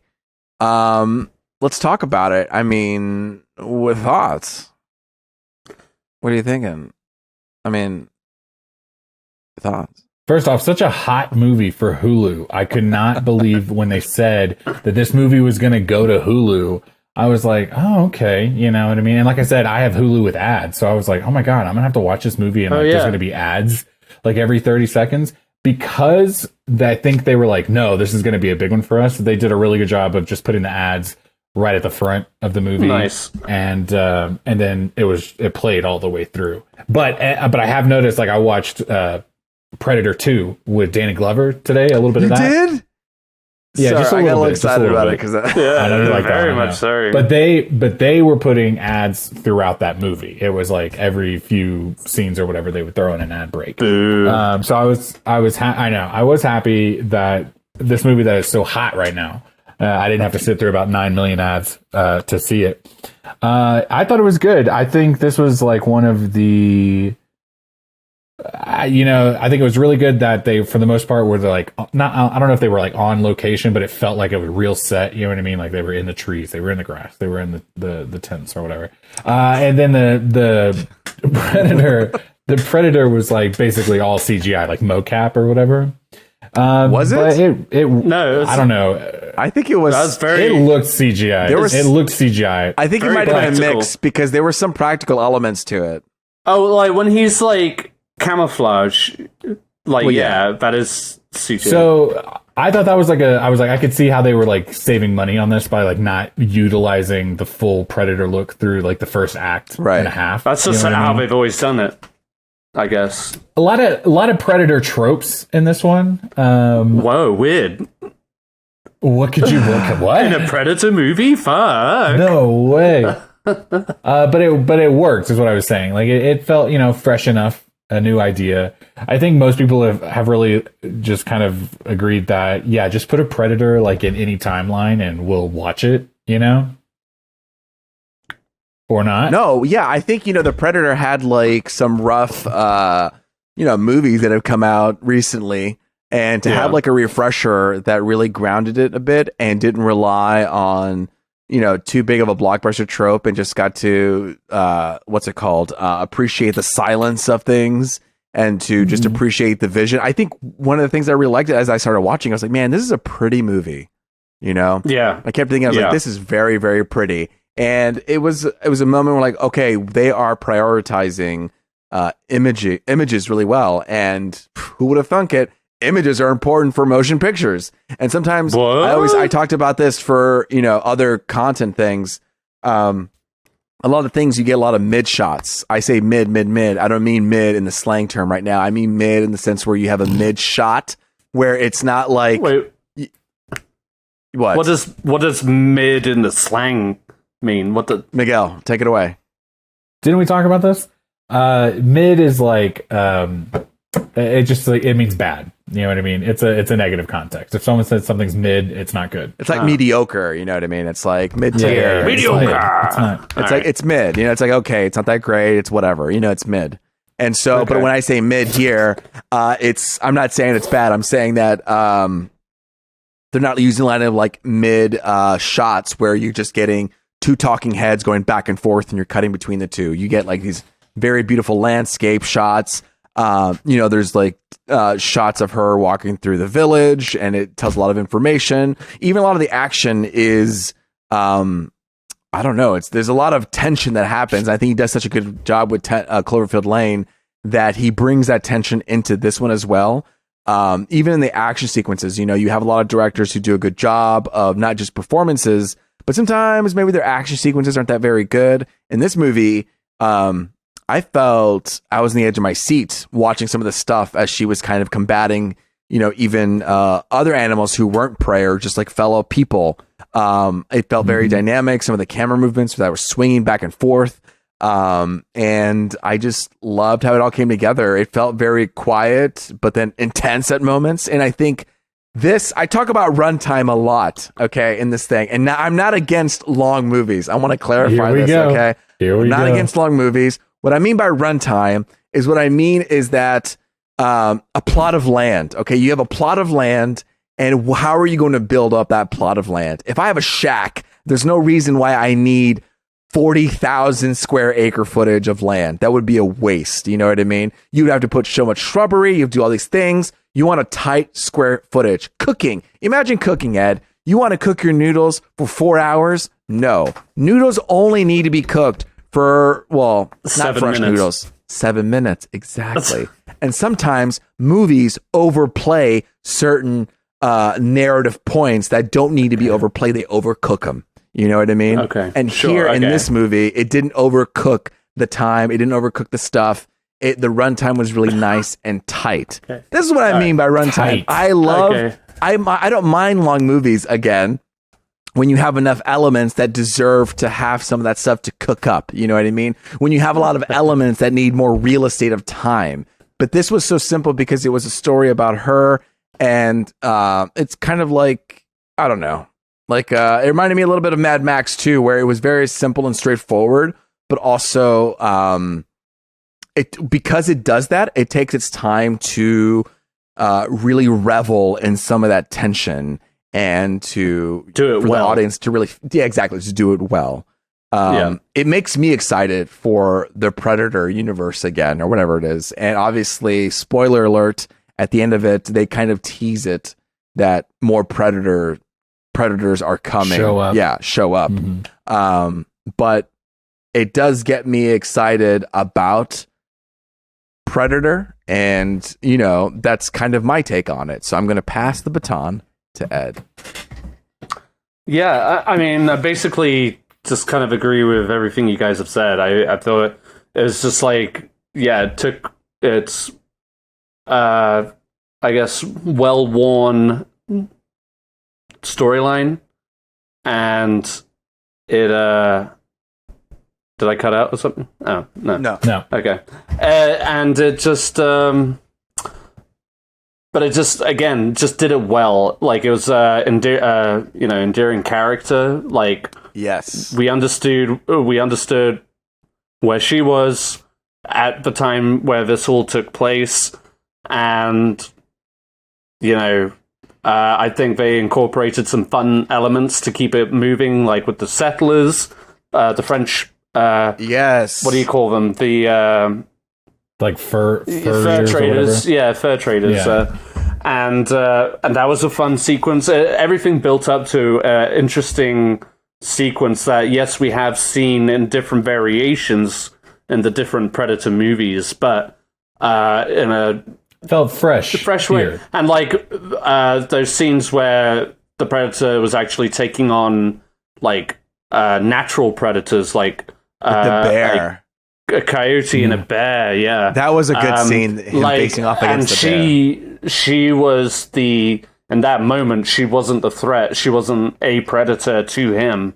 So he disregarded her in that sense. So I thought that was like a cool play on it. Like she wasn't the one who he felt challenged by and wanted to attack. Yeah.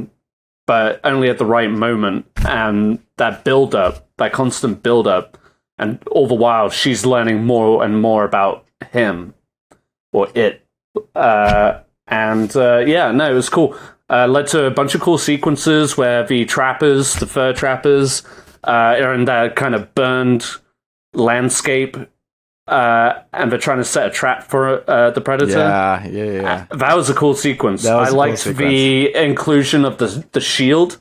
This predator was a little bit more medieval, I guess, in terms of technology. He wasn't shooting lasers. He was shooting bolts. Oh yeah. He still had that infrared sight. Well, even his mask was a little bit more. Yeah, it was like a skull, right? Yeah. And I mean, they did some interesting things to just keep it fresh and I don't know. Yeah, it was a good, solid action thriller. It was thrilling at times. The violence was aggressive when it happened. And the CGI and some of the things were a little touchy, but you kind of get swept up in it. The bear, was a little rough. But you get swept up in the physicality. Yeah. The bear is such a. What you do get is this bear is pure muscle and big and ferocious. You get the weight. Yeah. And so you do. Yeah. I mean, of course, I'm sure they may not have a big budget, but they send the vibe and the feel when you watch it. You know what I mean? Exactly. And if you can kind of get caught up in the moment. Exactly. And so when he's facing against the predator, you do have a moment oh shit, I think he might lose, because he is such an aggressive, big bear. This predator takes on a lot as far as takes a beating. He actually, and you think about all the other Predator movies where, I don't know, I feel the original one with, Arnold Schwarzenegger and everybody, I don't think any of those guys got a hit in, really.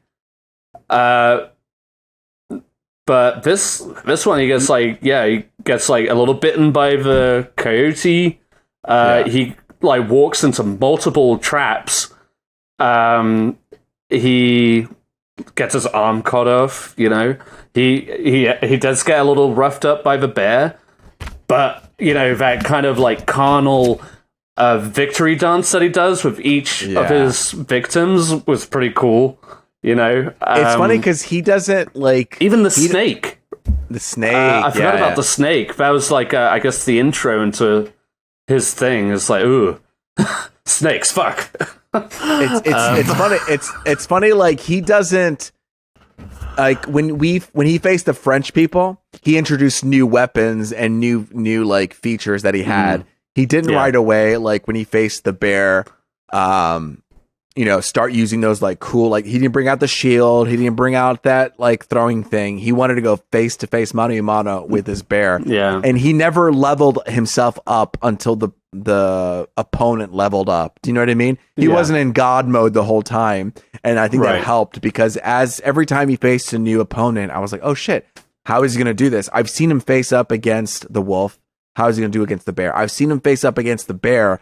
How in the world is he going to face up against these French fur traders? And how primitive is this predator? And as we keep going, we're oh no, he's pretty advanced. As we see more and more opponents, right? Which then makes it my mind. I was wow, how in the world is she going to take down the predator? Now that I've seen the full gamut of what he's capable of, how is that going to even work? And when she holds the old timey pistol that you're already that don't fucking do anything. You know what I mean? She holds it up to his head and you're don't do that. Yeah, you know what I mean? Yeah. This is a bad idea. Yeah. And then you see how she uses that to help get him later or whatever. Yeah. But I was no. You're gonna be so screwed the moment he's what the fuck was that? Yeah. You know what I mean? Yeah. And everything she learns either through him, witnessing him, and or just other creatures or whatever. She's trying to hunt that deer earlier, so she's got she ties a rope to her tomahawk. Cool. like all these like cool incorporations as she's going along that just build so naturally to that final showdown, and she uses it all to the best effect, which makes for like a cool final showdown. Like when she's going through that sinkhole, quicksand, the quicksand, or whatever you want to call it, and which like is a common trait in Predator movies is like.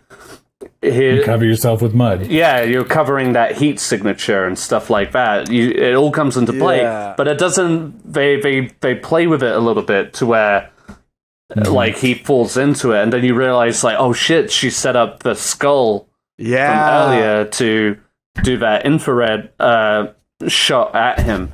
So basically what this movie does best is that it reaffirms that Predator doesn't have to be like super flashy or super complicated or like deep to just be a good action movie, which like you go back to the first Predator, it's really not, there's not a lot to it at all. So, and this just proves that you can do it on a smaller budget, but still to the same like dramatic effect and like still get some really great action out of it. So like hopefully they take it and like learn from this. Like, okay, so this was a movie that came direct to streaming. Usually, you know, I mean, the last few Predator movies obviously haven't done so well. But yeah, I mean, there's still an event to be made out of it. You just have to find that balance. You know, you could play with it and try and make it like really cool or whatever and try and mix things up again, but like this is like bare bones Predator storytelling, I guess, and it works. I gotta say, like, beyond the fact that then the movie, you know what I mean, like the movie did it well or whatever, and it was like a good successful entry into the franchise or whatever. Beyond the movie, I actually think, like, I'm not scared of the Predator, like, when I watch these movies. I don't ever feel like, ugh, you know what I mean? But let me say, the Predator is stupid terrifying. You know what I mean? Like, if you were actually in that world, it fucks me up to know that you really can't do anything. Most people or most things that go up against this thing, even if it's in, you know what I mean? He's not fully updated yet. We're in the 1700s and he's got, like, a bow and arrow instead of the laser or whatever. You know what I mean? He's still absolutely gonna kill you. And you can't stop it. You know what I mean? And so few people do stop it. You know what I mean? Every movie you see, there's like 90 people in the movie, and one person always walks away at the end. This thing is terrifying. I would hate to live in this world that the Predator was coming down every few years to be like, now, I do take solace in the fact that I probably wouldn't be a threat to the Predator. Like, okay, I don't have to worry too much. I'd be like, hey, he's over there, big dog. You know what I mean? Like, whoever you're mad at. I'm a pacifist, dude. Bro, I'm so don't chill, mind me. You put like handcuffs on you. Listen, I'm already trapped. I'm not a threat. I'm just gonna hang out over here. Yeah, what's that thing they say to do? Is it's like you curl up in a ball on the floor. Well, that's what that one guy tried to do in the movie. Remember, he was like, he took that thing. Oh, that was cool. And he was like, he didn't move, and he was like pretty much invisible to him because he took that flower medicine that made his his blood cold. Oh yeah, kind of. And it wasn't up until that point where he stepped on him, that he finally killed him. I mean, you just can play with it. It's like a very to your point, Miguel, I've never found I guess I just missed the beat as a kid or whatever. I always found Alien much more scary and terrifying. And I only make that comparison because obviously those franchises have met. But like the Alien is more animalistic, where the Predator is more obviously not human, but there are human qualities to him. He's like a superhuman, a hunter with technology, whereas the alien is just like a ferocious predator animal who, like, you cut its skin, its blood is acid kind of thing. Like, and it's got like little shit mouths. See, with the alien, like I do hear your point. Like the alien is probably scarier. Like when I watch the movies, but it's always like, oh, that's on a faraway planet. I don't ever have to worry about that. That asshole predator flies into Earth like every year to be like, who's next? Yeah. Who can I slice up this time? Let's go hunting. You like your spine? Yeah. Yeah, no, absolutely terrifying. Not a fan. So what would you guys think would be the next step for this? Do you think they go to another time in history? Do they gotta. Right? Well, it's funny because would be an interesting one. At the end of this movie, the whole story is retold through artwork. Do you know what I mean? It goes from the beginning, and then at the end of that thing, as there's kind of celebrating, you see more ships come into the frame. And so it begs the question of, like, are they just going to do a Prey 2 with the same girl? And then what's that story going to be? Like, I feel like that's kind of, maybe not. I mean, what do you guys think would be? I mean, I hope they don't go down that route, because I do think this is, like, unique in that, and I mean, pretty much every Predator movie has ended up being this way, where it just, like, has one central character and they end up surviving. Like, it was the same one with the Adrian Brody one, which, to all its credit, that's, like, one of the better Predator movies, honestly. But I think that one was just called Predators.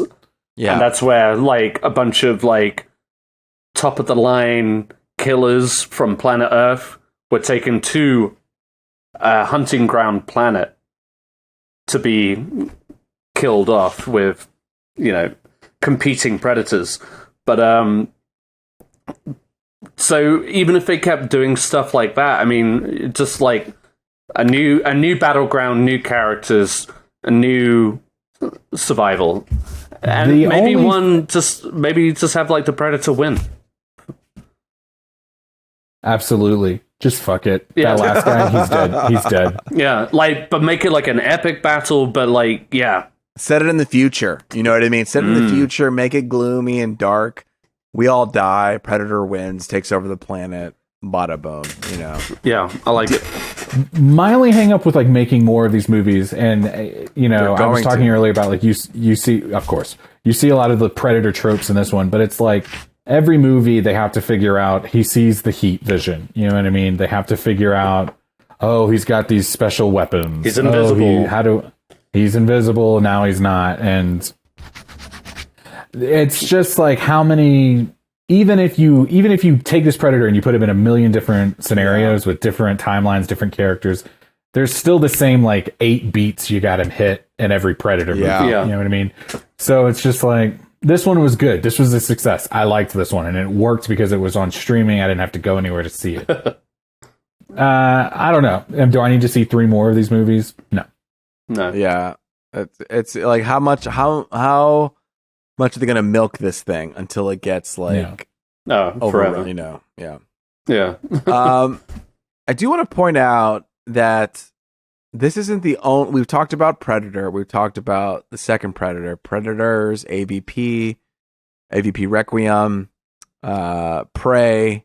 But there's another movie that we see the Predator in.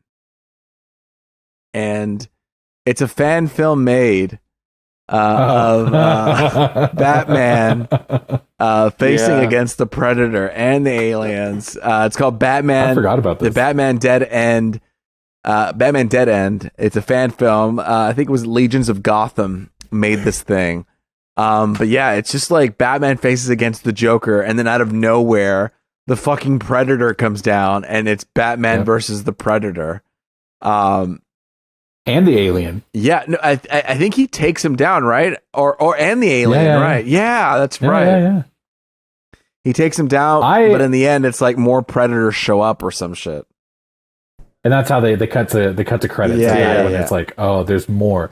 You know what? For a fan film, I stand by that one. That was like one of my first like internet Batman movies that I watched. I think I was maybe like 12 when that thing came out or whatever. That thing was awesome, and it still kind of holds up. I know we talked about this previously, but I mean, it's just like, low budget, but they have enough just to make it work. They do a lot of shadow play. That sounds sexual. Ooh, yeah, let's do the shadow play.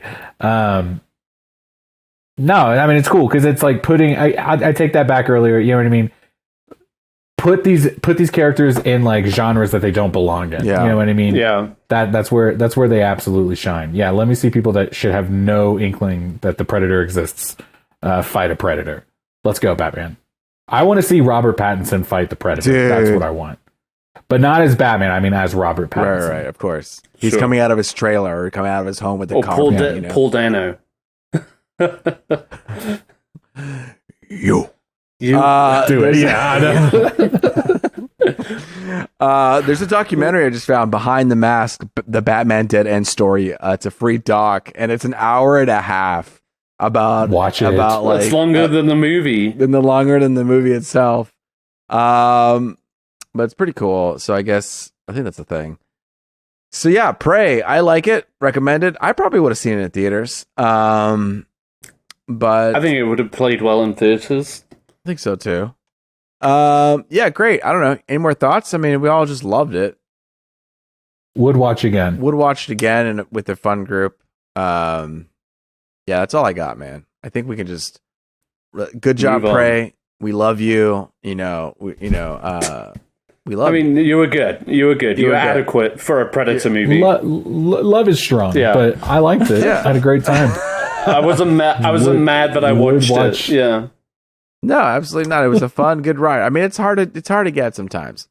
Look, we're going into what we were into, the last segment of this podcast, and we're throwing it to Miguel Sanchez coming in with hot thoughts about That's right. What he's into. Okay, I'll keep it real light and tight tonight because I know we're going a little long. Totally sex tape. Okay, so just quick updates.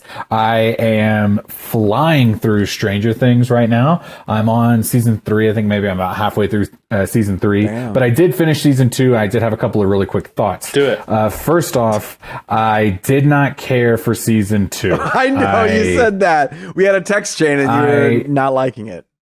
What was it? What did you like about it? Season 1, I'll tell you, man. I'll tell you. Season 1 is so strong, and season 1 fits. It's like, okay, I was telling Kristen this too. It's like, it really worked as like this really contained thing. Yes. You bought into it because it's not this like technologically advanced anything. It's like, the early 80s, it's kids riding on bicycles. There's like a nostalgic factor, but there's also just something so whatever about there's no technology, cell phones, computers, internet, whatever, and it just feels old-timey. And then you get this like Demogorgon, this devil monster thing, and it's a little supernatural, but it's because everything else is so grounded.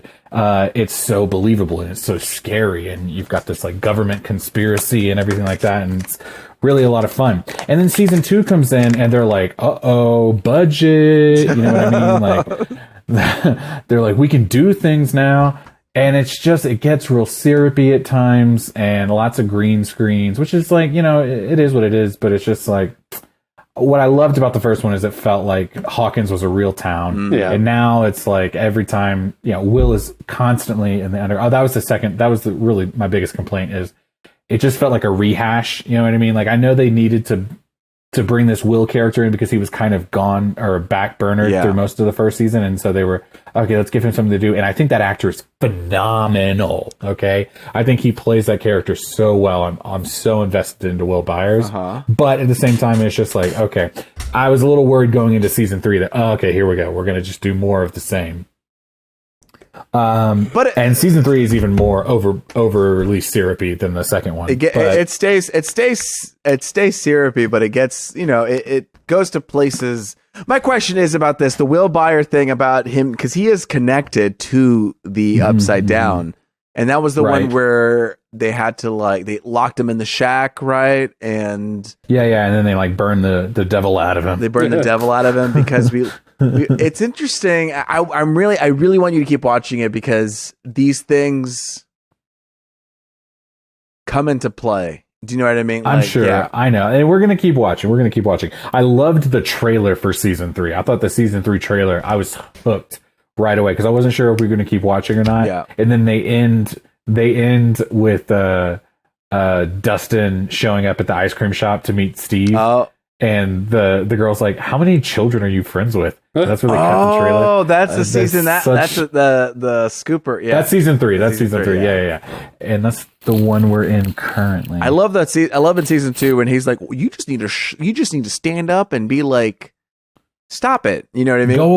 Go away. And then he goes like, "Go away." And then the what's it called? The monster just like, fuck you. And then it just takes. Yeah. I think, and as much as I was bitching about green screens, there are some good effects. Like that monster is scary. You know what I mean? The upside down is scary. But like they go into the tunnel at one point where they ride the elevator all the way down to the bottom or whatever, and it's just that's blatant. Yeah, that's the one when 11 is like just screaming and holding it. Yeah. Shrop. Didn't love it. Didn't love that bit. I didn't like the ending. I thought they just didn't really nail the ending. This last 3 or so episodes, I was just kind of like, let's get it over with. You know what I mean? I think it's tough because you're right. That first season was so tight that when you're coming back to do more, it is like, how do we go? How do we evolve? It almost feels like growing pains. And I think that the seasons do get better. And I think it is that fumbling step of like, okay, we need to move past it, but how, you're stuck in between. The second one was more of like the, what do you call it? The sophomore troubles. Slump. Yeah. Where almost like there's like a little bit of repetition, but they didn't know what to do with it once they had it. But like, it's been a while since I watched it, but season 2 is where I dropped off. We finished season 2, but they're just like, I remember the storyline where 11 finds the other 11s. Oh, yes. Okay, I was just about to ask if that was in season 2. That was season 2, right? That was a weird episode. That was like, it just kind of like trailed off, and as I understand it, they don't refer to that going forward. It is very strange they don't refer to it. I think especially in this last season. I think it was supposed to be a backdoor pilot for more other things, which is really yuck. I'm not here for it. We weren't ready for it. And then it was too there was that the redhead girl who comes into her racist brother. The brother was bothering me. Like the guy was like a psychopath, right? And I was and like, and like nothing ever happened to him, which as I understand it, something does. But like I needed something to happen to him in season 2, and it didn't. Something will happen to him in season 3. I just left season 2 thinking just like, okay, I'm good with this storyline. Like I don't need to see any more.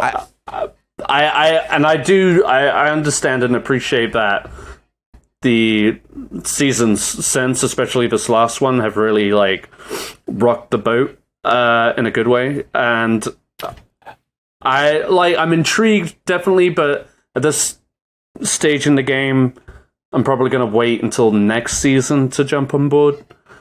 I'm going to say this. Speaking of season 4, because you just got me thinking about it right now, I looked ahead just to see the episodes because I like to look ahead. You're a spoiler boy. You're a spoiler boy. You know me. Yeah. You know me. I could not fucking believe how long the episodes in season 4 are. Don't even talk about it. The finale of season. I will. Yeah, let's talk about runtimes. The finale. One episode is 2.5 hours, and it's worth it.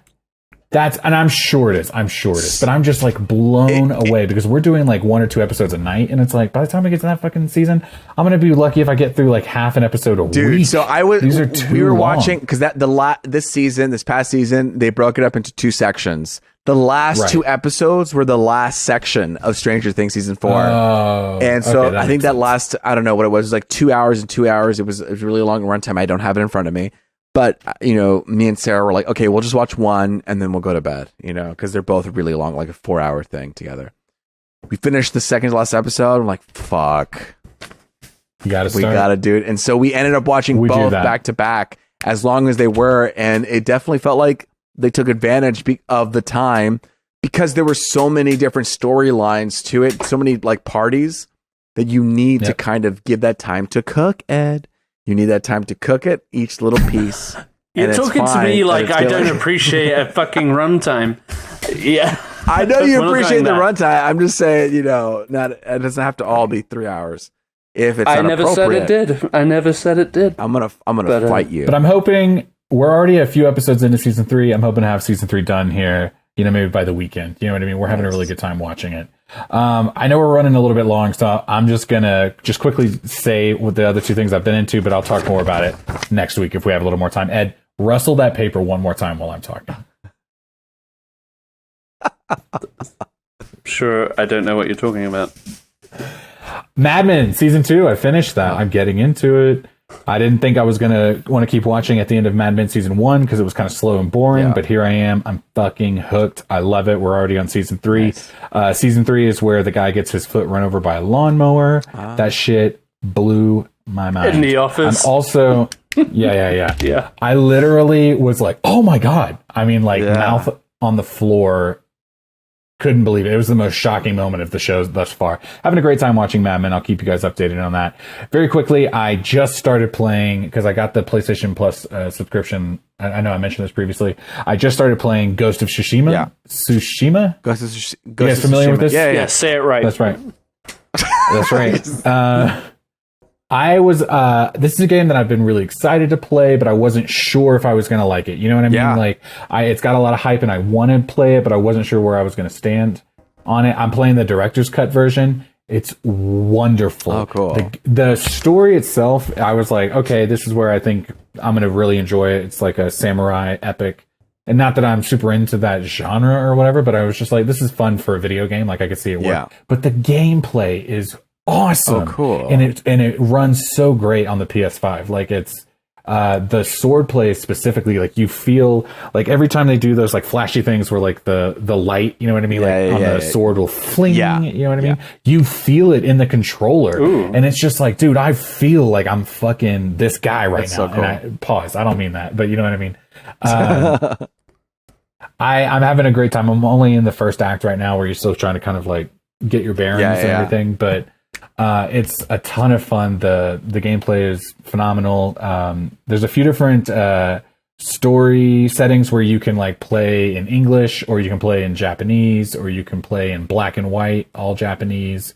So I've been playing around with it, trying to find my. Right now, I think the English voice acting is fine, so I play on that one for right now. But absolutely a ton of fun. Can't wait to progress a little bit further. I'll let you know how it goes. Nice. That sounds there you cool. go. Right. Nice and tight. Ed. Yes. So we watched. I finished Fboy Island today. Yes. What a twist! Yes. What a twist. Yeah. Whatever. It was fun. It's probably the only reality show I'll watch until the next season, and that's all I have to say about that. No, stop, Louis. So you're gonna watch Fboy Island? Yeah, I'm gonna watch it. Yo, okay, then I don't want to spoil it. I won't spoil it. Ed, that ending though, right? It got me. It was a nice twist. It was a good twist. I won't say anymore. Good time with this one. Yeah, they did. They really did.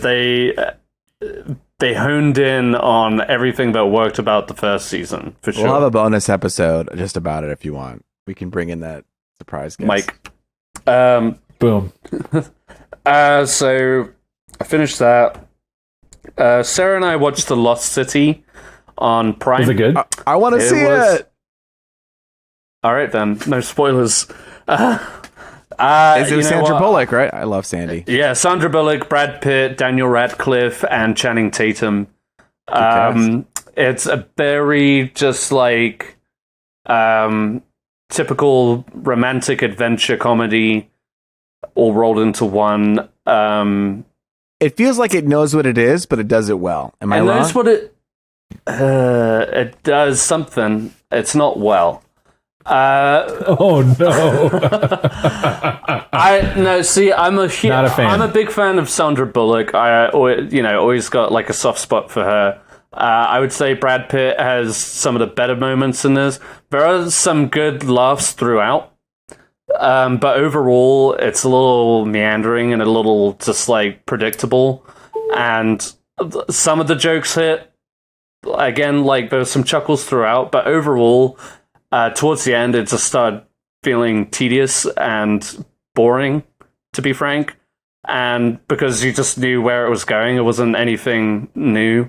And I feel like everybody involved is capable and also worthy of better. I just don't think the material was up to par. And like Daniel Radcliffe is kind of like throwing his all in. Sandra Bullock just looks like she's in autopilot. And Brad Pitt, like I said, has some good moments. Like he has a really good joke about cryptocurrency.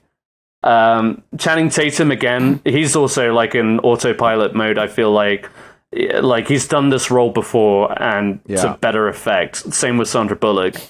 So it just didn't quite come together as I had hoped it would. It was all right. I probably will never watch it again. But I'm glad I didn't watch it in theaters. Right.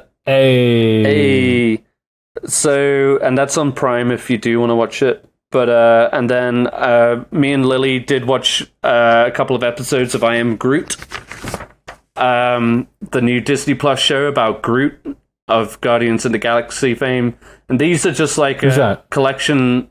He's a bush, a walking, talking bush, played to great effect by Vin Diesel. Why he still gets credited for it, I do not know. But, it was a fun one, and Lily was instantly engaged with it, which I kind of love to see. And these are like little 5-6 minute shorts. They're 3 minutes, Ed. Nah. Yeah. Well, then the credits are 3 minutes long too. I don't know what you wanted to say. Disney you go on Disney Plus, it says 6 minutes. Suck a dick. Disney Plus has long credits. Yeah, they do all the like foreign credits at the very end or whatever that take like an hour. Anyway, it had some good laughs throughout. They're just like very straightforward. It's like Groot takes a bath. Groot takes his first steps. Very, not too serious and obviously very cutesy. But, it was fun. And like I said, seeing Lily react the way she did to it and engage with it and having a good time with it just made it worthwhile. And so if you have kids or you just want some light-hearted tomfoolery, this is a fun show. I'll tell you what pissed me off about this show. Do it. Ooh. Yeah, all right. Hot take. No, what pissed me off about this show was that when you go to Disney Plus looking for I Am Groot, it is not categorized under one show together. Yeah. They're split up into. They're all shorts. They're split up into 5 different ones, and it is that was bonkers, very frustrating. And I hated it because it is already so difficult to manage and stuff. I wanted it to roll over too, and when it didn't, I was like, "Wait, what is happening right now?" And it didn't roll over. They're doing the same thing with the behind the scenes Assembled show. Oh, where if you go to just Assembled, it'll have like the first 3 or 4 under the same season, and then at some point they started splitting them up and started doing one-offs like Assembled Doctor Strange, Assembled Mrs. Marvel, Assembled blah blah blah blah, and they're not categorized and lumped in that show. That's all. That it just really bothers me. Like you're just littering the platform with all of these shows that are sprinkled around, and just for my own sanity, I'm like, can you please group them into one show? Put them in a folder on your desktop. Like, yes. No, I agree. That was very aggravating. Because especially with like kids shows, like Bluey. Bluey is the same thing. They just kind of they roll over, and that's what I expected going into Groot. Yeah. But no, it was like a whole process, and then you had to fish out the ones you hadn't watched. Yeah, which don't show up automatically. Mm-hmm. So no. And I went online and I looked up the real chronological order because I was like, this is bullshit. I'm not even getting the full chronological order of the episodes. Like, I want to know what they're supposed to be. What else? Oh, the intro. Okay. You know how every Marvel no, this is what I was gonna say. You know how every Marvel TV show on Disney Plus now, they play that whole like fanfare, like 20-second thing. Dun dun dun dun. Yeah. Yeah. So when they started doing that for Disney Plus shows, I was like, okay, this does feel like, I don't know. They don't need to do that for these TV shows. I feel like. And when I saw it happen for I Am Groot for the first time when I watched it, I saw it start to happen. I was like, oh, fuck this. And I fast forwarded it. And then it landed and I was like, okay, good. And then the next time I watched it, I didn't fast forward it. And funny enough, Groot in the show fast forwards it for you. So you don't have to sit through the whole intro. Yeah. And then he like pops up at the end. And it's right up in the camera. It's cute. I was like, because if you think about it, like that would have been the whole episode. It's just the whole fanfare intro because the episode's so short. You know, it's like, God, you don't have to burden me with the fanfare just for a short. You know, but exactly. Whatever. Okay. The last thing I'll say about it was that one Groot takes a bath. Lily wanted to watch that one immediately after finishing it. She wanted to watch it again. She was just like, I want to watch that one again, which she's never done. And like I said, that just kind of got me, that pulled me in even more. Anyway, last thing, won't touch on this too long. Watched Crouching Tiger, Hidden Dragon finally. You guys know I've been talking about the best sword fights in the biz. And this one, when I was doing some research, this one came up on a lot of lists. And there are a couple in this movie, and it's honestly been on my list for quite a while to one of those movies that, you know, people love. I just never got around to watching it, so I finally did, and I really enjoyed it. Have you guys seen it? I haven't seen it in a long time. No. Okay, well, never mind. I did have a question about it, but fuck it. So anyway, Crouching Tiger, Hidden Dragon. Check it out. Thumbs up. Thumbs up. Thumbs up. That's all I got.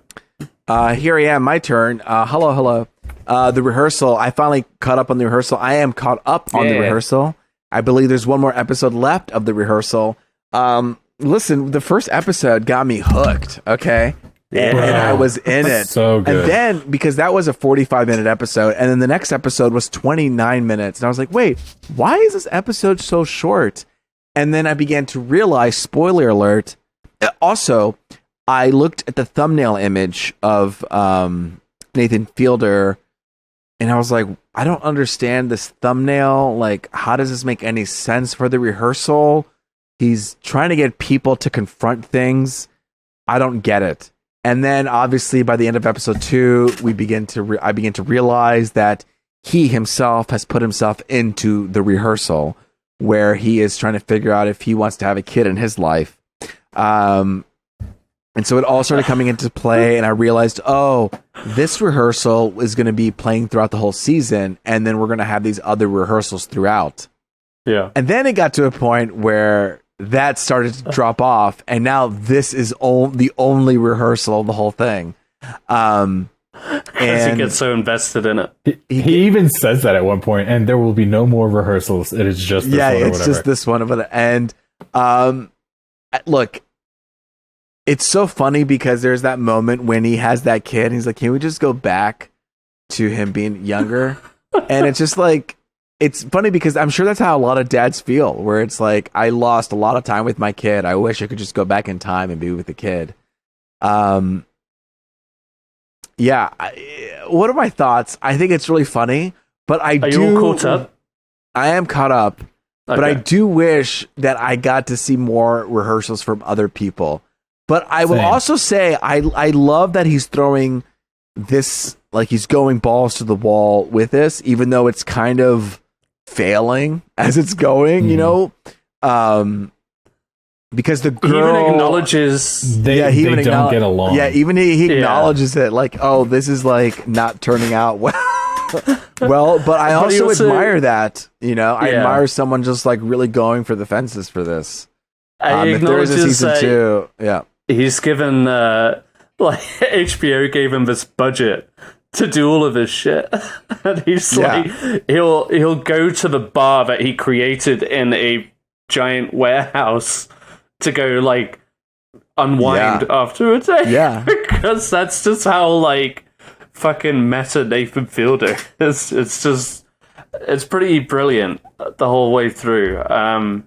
But yeah, like you were saying, if they do a season 2, it'd be interesting if they go back to just like, because I want to see him rehearse with other people who want to confront their difficult moments, you know? Sure. Because I was caught up in that first episode of that guy really trying to face off, or really trying to tell his truth, and to see the nervousness and just us holding on that shot, I was just glued.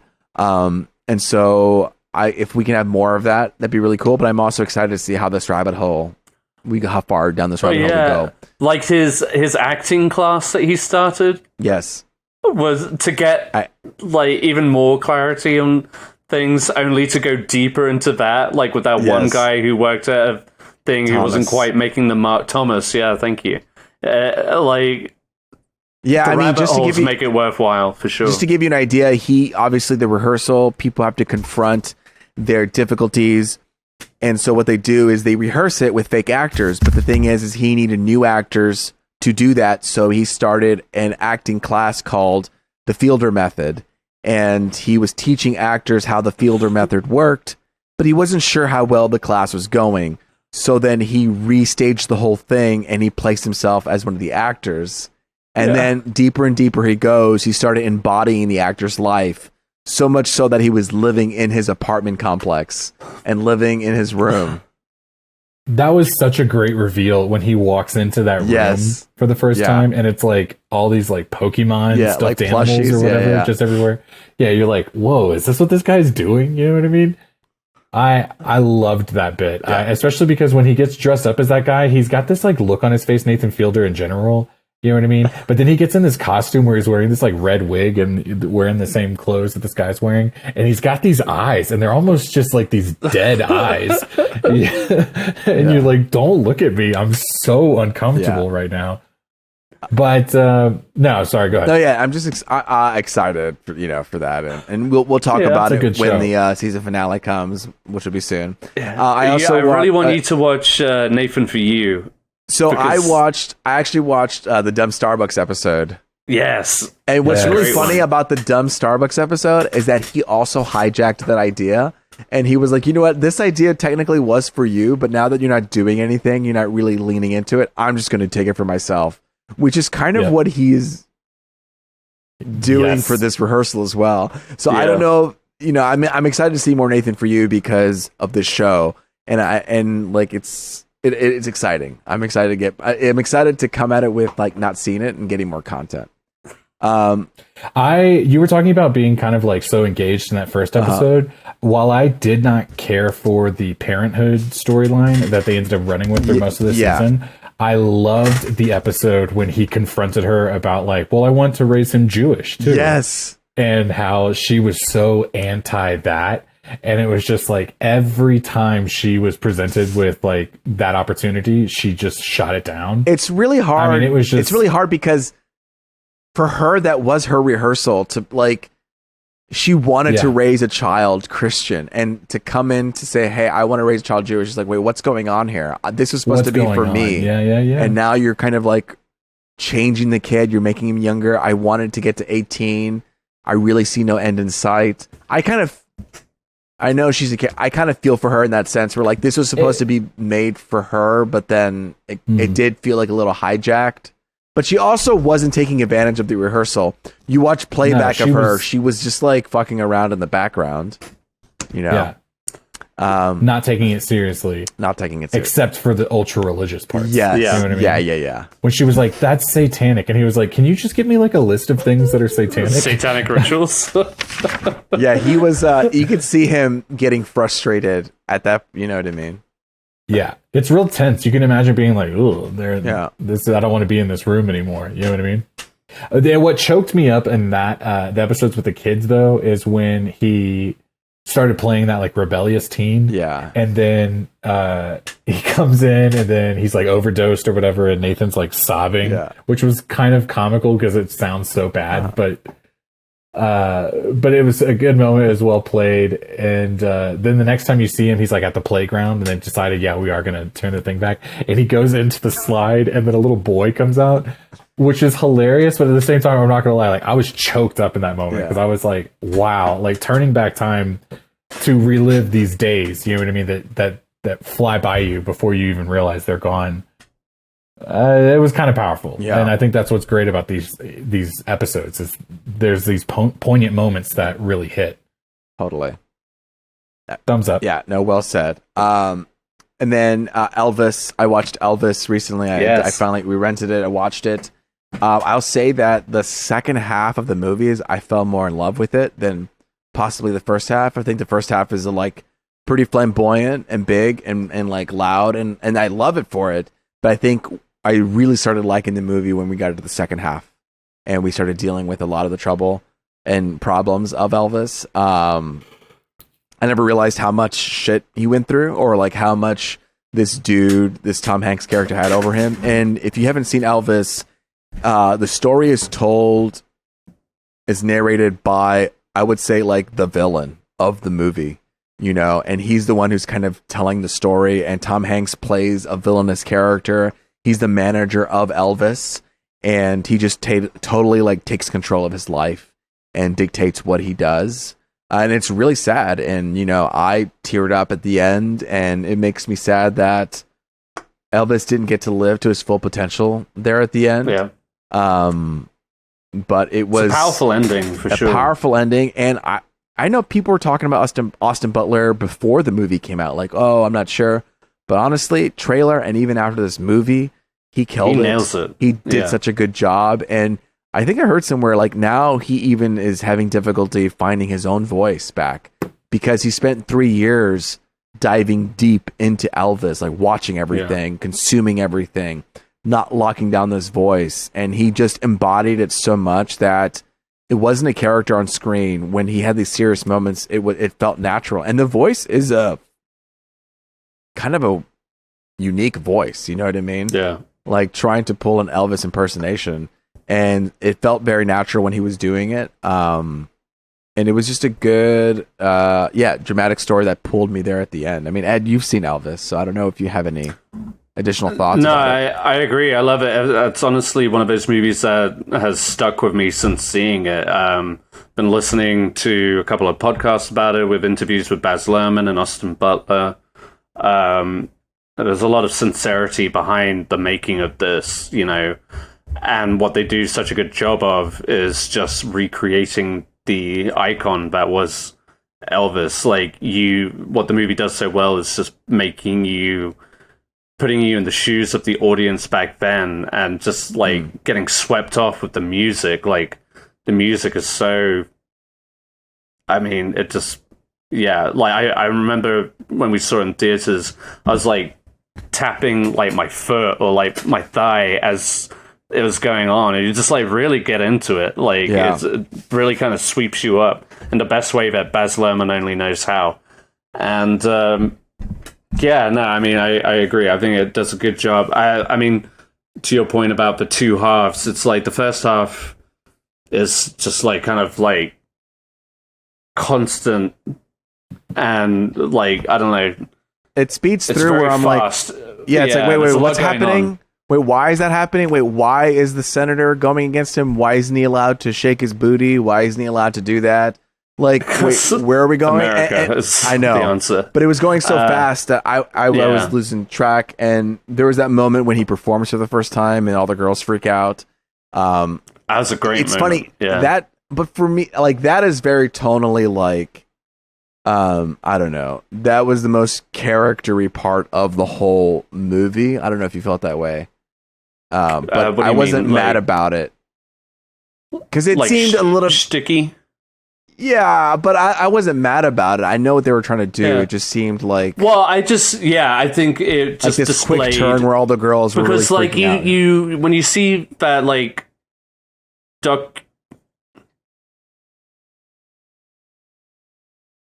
you see that documentary footage of, like, the Beatles amongst fans, or in, like, obviously in this case, Elvis, they're... like the reactions to their performances or just being around them, this was like a new level of superstardom that prior to Elvis and stuff like that had never been. And then he was like defying all of the like the TV regulations or whatever, and like making people feel funny feelings in their tummy that they'd never felt before, purely because of what he was doing on stage.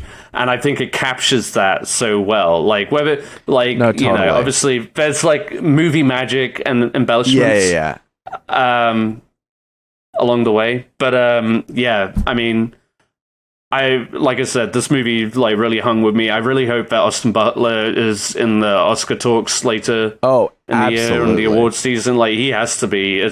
I know. Absolutely. I think so.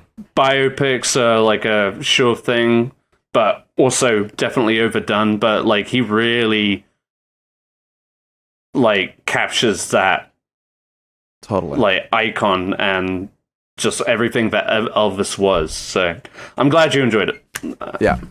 And then just to wrap these up real quick. I'm having a really hard time with video games because, God damn it, Fortnite just like keeps pulling me in, and I'm trying to get this Darth Vader skin, and I have to play this game to get all this XP. And now they've added Dragon Ball Z to it as well, and we talked about Dragon Ball Z last time. And now they've incorporated like these new Dragon Ball Z characters and abilities, and I have to do all these things if I want to get a Shenron dragon. You know, you guys know the dragon, right? From Dragon Ball Z, the big dragon. It's like the one thing about Dragon Ball Z that you guys know. No? Okay, well, it's very iconic. Anyway, I'm basically stealing my time from Stray. It's stealing my time from God of War, and I just have to get through this season. It ends at the end of August, and then hopefully I'll get back to my previously playing video games. So Fortnite, Dragon Ball Z, I'm doing that, and then just wrap it all up. I got to go to the She-Hulk purple carpet, and I got asked in the last minute to do some interviews for IGN. And I was super nervous, but I was like, fuck it, I'm going to go and do this. You know, like I have 3 hours to go do That's it. So cool. And That's I rushed in, and man, it is a different experience facing like celebrities in the eyes and like talking to them and feeling beats out. And I was just like, all right, just got to keep talking, got to keep moving. Who'd you talk to? Who did I talk to? I talked to the actress who plays Angelica in Hamilton. I talked to her. I talked to Tatiana Malciani, the She-Hulk. I talked to her. I talked to just a lot of the co-star. Have you seen The Good Place? Mm-hmm. You know, she's one of the characters. She's playing the villain in She-Hulk. Oh yeah. I talked to her as well. Jamila. Yes. I also talked to this other girl from the Groundlings. I see her at the Groundlings here, and she's in the show at She-Hulk. And so I was like, okay, before I start this interview, you're awesome in the Groundlings company. Like, I have a really good time watching your show, blah, blah, blah. And it's super cool to see you at the MCU. And then I just met some other new people that were really cool as well. But it's really interesting how different everybody approaches the interview, because we had really silly questions. Like, what triggers you to Hulk out? You know, that was the questions they told me to ask them. And some people were game, and some people were cool, and some people weren't cool with it. And it's just interesting. And when you're dealt with a situation when they're not cool with it, you're like, okay, cool. You kind of have to keep the energy up, but still have the momentum going. And they have a press line, so you can only ask them 3 or 4 questions, and you have to be quick. Right. It was very strange experience, but anyway, I'm excited to see She-Hulk. Cool, yeah. I'm excited to see it. But man, that's pretty much what I've been into this week. That's what we've been all into this week. Thank you for listening. Thank you for listening to us talk about the Prey and all the news. And please hit us up at Punch Drunk Nerd. We got content going up there. You know, hit us up. If we've got something wrong, let us know. We'll talk to you about it. But man, until next time, I've been Luis Gonzalez, and with me has been Miguel Sanchez and Ed Ball. And until next time, later, Gators. Later, Gators.